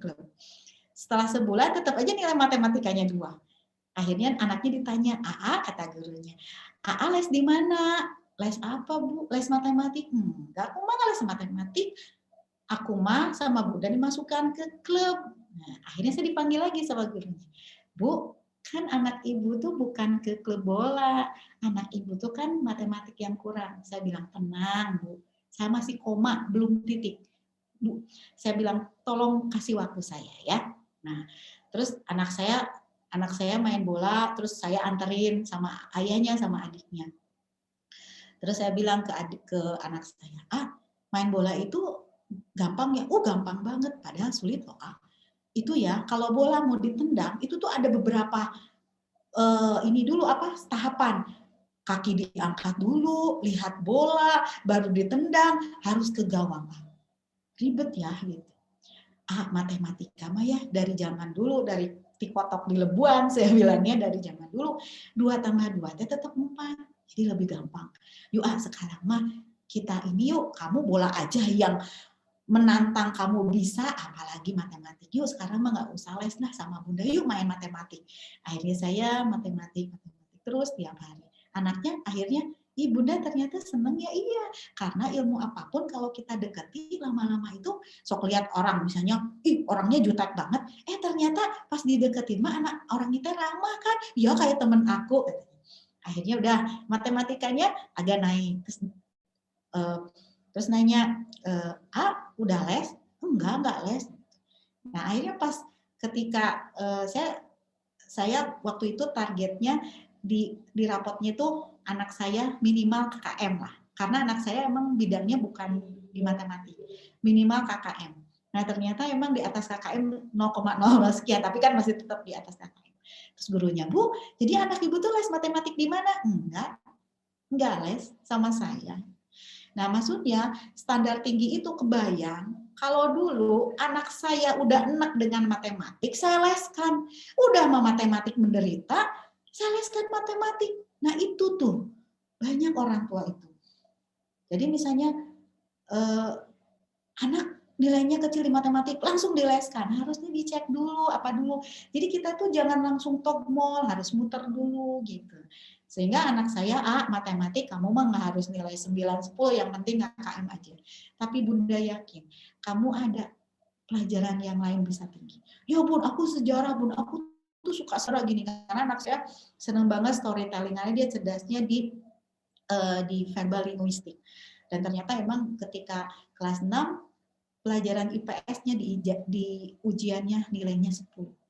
Dan emang sejarahnya dia bagus banget. Sampai sekarang dia masih hafal tokoh apa sih, misalnya Cut Nyadin lahir berapa, ini masih hafal karena dia seneng banget. Nah jadi kita itu jangan matok, kan kita mematoknya sesuai dengan kita lihat gitu. Tidak harus semua nilainya besar, tidak, apalagi dengan sekarang itu keahlian. Tapi tentunya jangan juga anak di bawah KKM, karena kan KKM itu standar ketuntasan gitu, minimal KKM gitu. Kayak misalnya anak saya dia yang logic matiknya tinggi, matematikanya tinggi, terus di sosialnya ya Nggak harus dia tinggi semua gitu. Yang penting adalah di KKM. Nah itu standarnya terlalu tinggi, tidak melihat kemampuan anak gitu ya. Nah kita kan bagusnya kayak saya ke anak saya yang pertama itu, anak saya kan setelah SMP dikasih tawaran. Nah nanti berkaitan dengan sebagai sejauh mana mencampuri anak. Sebenarnya nanti keputusan itu di anak, kita hanya memberikan guidance aja, coaching aja gitu. Jadi waktu itu mau masuk SMA atau mau masuk, nah ayahnya bilang gini, ini kalau ayah sih sama bunda sudah sepakat pengen kamu ke Tafiz, nah gitu. Tapi kalau kamu mau ke SMA mah enggak, nah ke SMA umum silakan, tapi ya nanti karena kami pengen gini loh, kalau kamu Hafiz 2 tahun kata ayahnya, kamu akan dibelikan mobil keluar dari dealer dan itu baru. Nah kita waktu itu emang nggak punya uang, tapi insya Allah lah kalau niatnya bagus mah nanti akan dipermudah oleh Allah gitu ya. Nah akhirnya anak saya tertantang beli mobil itu. Tubuh Lilis Quran bukan karena Allah. Awalnya mah sok semua juga awalnya mah nggak mungkin karena awalnya mah mungkin karena sok misalnya kayak saya misalnya sholat duha dan saya pengen rezekinya banyak kan kata Allah nggak apa-apa gitu karena emang tabiat manusia mah matre. Akhirnya anak saya terpancing. Nah udah 2 tahun dia 20 juz. Nah kata ayahnya kamu nggak dapat mobil tapi kami siapkan. Nah, pas di tahun ketiga dia baru hafiz, kemudian kita kamu mau ambil SMA reguler atau kamu mau masuk paket C? Kalau SMA reguler nanti kesusul sama adik kamu, tapi kalau paket C, mangga silakan. Paket C ini dikasih linknya, suruh pelajari SMA yang reguler gini. Akhirnya anak saya, Bun aku memutuskan reguler aja, mangga. Tapi setelah 2 minggu dia, Bun boleh nggak keputusannya aku ganti? Boleh lah, karena juga ini masih belum di sebulan. Aku mau pakai C aja, cuman aku khawatirnya pakai C itu aku nggak bisa kuliah nanti. Coba kamu browsing, apakah pakai C bisa dipakai untuk kuliah nggak? Akhirnya dia browsing, bisa Bun. Akhirnya ngambil paket C. Nah, paket C-nya itu adalah saya tidak mencampuri, saya di sini adalah mendukungnya mungkin dari dananya gitu ya, dari semangatnya anak saya melakukan. Kemudian setelah itu anak saya daftar ke perguruan tinggi, Bun aku mau Bun kata Bunda kan aku bagus di sini ya, di sini. Ya, bukan kata Bunda, tapi dari data hasil tes. Tapi kamu mau percaya mau enggak silakan itu hak kamu. Dan anak saya kemarin baru bilang ke saya, Bun sebenarnya ketika aku psikotes dengan tim Bunda itu sebenarnya aku tuh nggak percaya banget. Tapi kok istilahnya semakin aku menjalani itu kok semakin aku tuh merasakan gitu. Jadi gimana saya bilang kamu nggak percaya tapi merasakan nggak apa-apa ya gitu, merasakan manfaatnya. Akhirnya dia daftar sendiri-sendiri, daftar mandiri gitu ya, nggak melibatkan saya. Waktu itu dia keterima di universitas swasta karena jalur itu SMPTN enggak.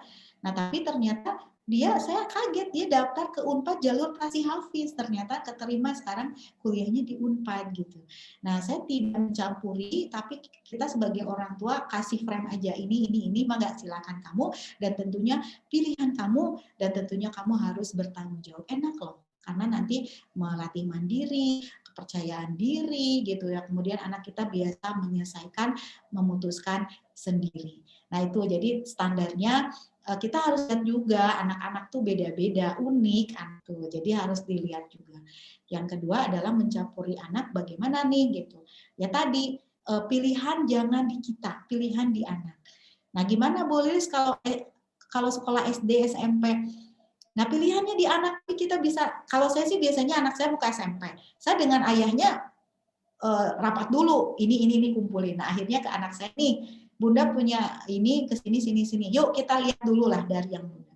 Lihat. Ternyata aku cocok di sini. Jadi tetap yang memutuskan anak, tapi kita ada frame-nya loh. Frame sesuai dengan fikroh kita SD-nya, frame sesuai dengan misalnya budgeting kita cocok. Nah, kita pilihkan dulu 3 sekolah, kemudian anak kita nanti lihat, terus akhirnya keputusan bukan dari kita. Keputusan dari anak kita. Sehingga kalau keputusan dari anak akan lebih mudah bertanggung jawab. Itu kemudian tadi pertanyaan sebelumnya apa ya Bu Sri? Yang pertama itu. Oke, yang pertama itu dari chat Bunda. Jadi bagaimana cara agar anak terbuka dan berbaur dengan keluarga. Jadi mohon tipsnya. Lalu yang kedua adalah, mungkin barusan secara tidak langsung sudah terjawab ya. Jadi bagaimana batasan agar batasan sampai mana orang tua itu ikut campur urusan anak, jadi agar tidak disebut sebagai toxic parent. Secara tidak langsung barusan sudah terjawab. Nah, bagaimana misalnya melibatkan anak di keluarga, apalagi Gen Z, Gen Z itu yang lahir di tahun 90-an sampai 2000-an, Gen Alpha ini yang lahir di 2010 sampai 2025. Biasanya mereka anteng dengan gadgetnya ya. Nah, gimana nih untuk melibatkan? Biasanya kita buat aturan main. Jadi kalau acara keluarga itu mereka wajib. Kalau nggak wajib ya, kalau misalnya wajib mereka nggak melakukan berarti ada konsekuensinya.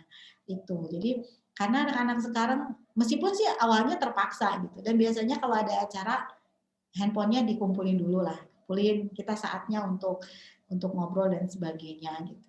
Nah itu jadi harus dibuat emulasi, jadi bukan aja imitasi itu dicontohkan oleh orang tuanya, misalnya ayo dibawa anak kita ke pamannya. Kalau saya sih dulu ibu bapak saya namanya pancakaki, ini teh kakek digigir, ini anaknya ini, jadi kita diperkenalkan gitu ya. Itu imitasi, meniru. Yang kedua emulasi itu kita buat rekayasa aturan-aturan main. Ini ada acara keluarga. Jadi misalnya kayak anak saya dulu, kita ada acara camping. Anak saya, aku punya acara sendiri, kata ayahnya, kan sudah kesepakatan. Acaranya apa? Ini lebih tinggi dari acara yang lain gitu. Nah, terus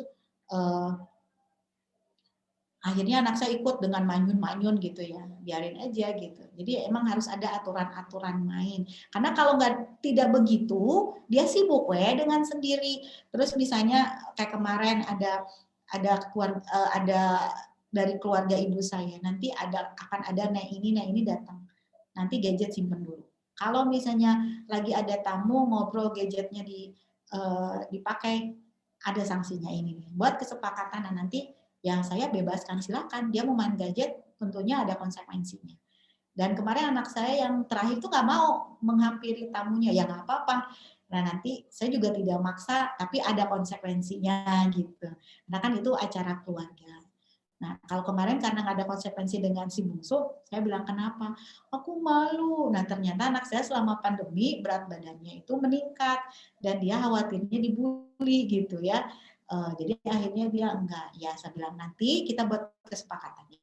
Nanti kalau ada ini ya bun, ya terus nanti saya juga ajari gimana caranya gitu. Kalau orang mah mau ngomong apapun kan boleh aja, yang pentingnya ya kitanya sendiri itu kepada anak saya. Jadi harus direkayasa ya. Kalau enggak mah pasti aja anak-anak akan beli acara apa lagi, acara nenek-nenek, apa sih nggak manfaat, ngobrolin apa ke sana nggak jelas.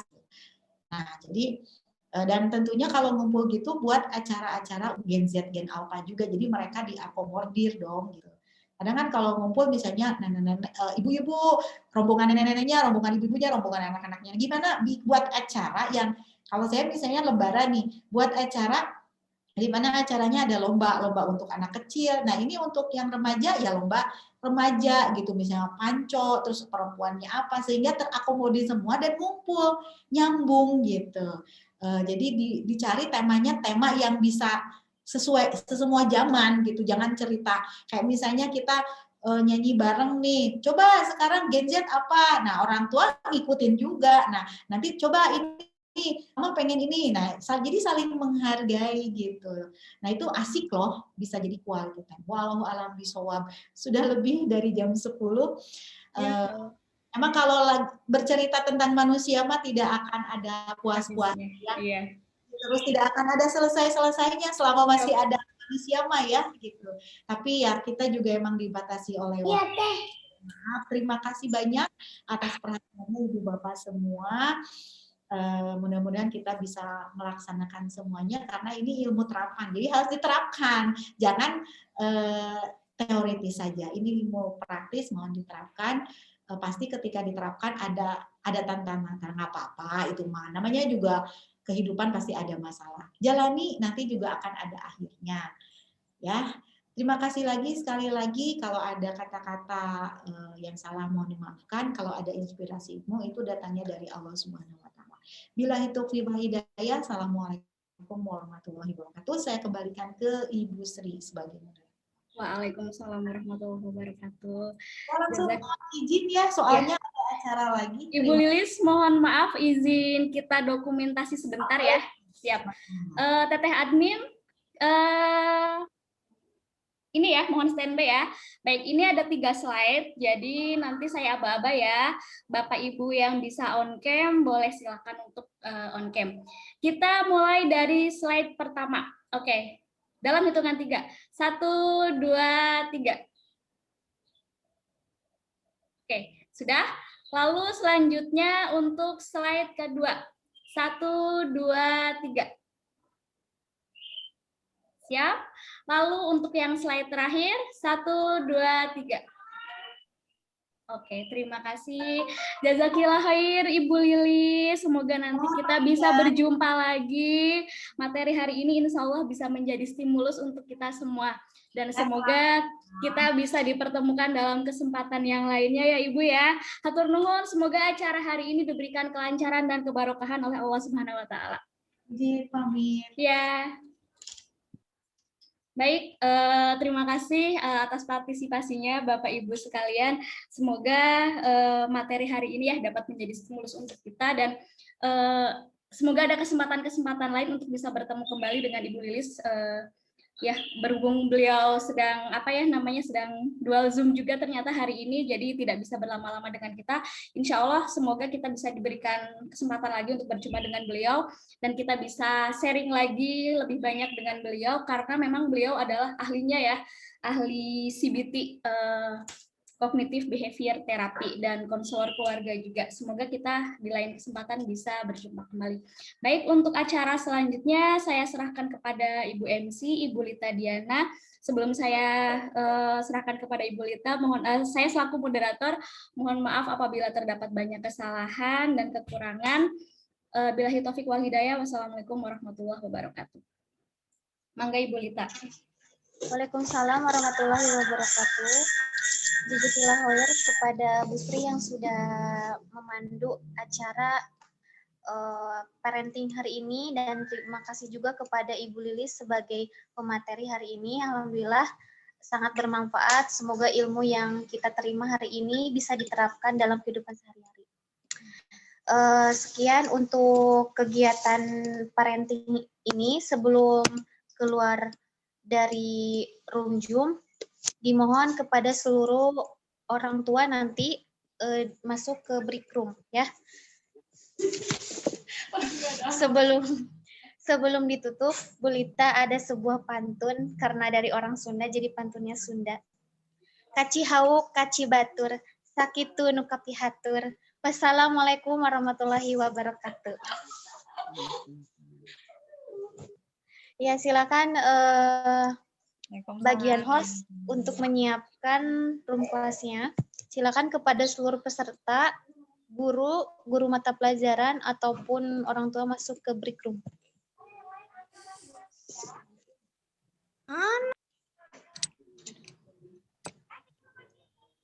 Belum ada, Bu.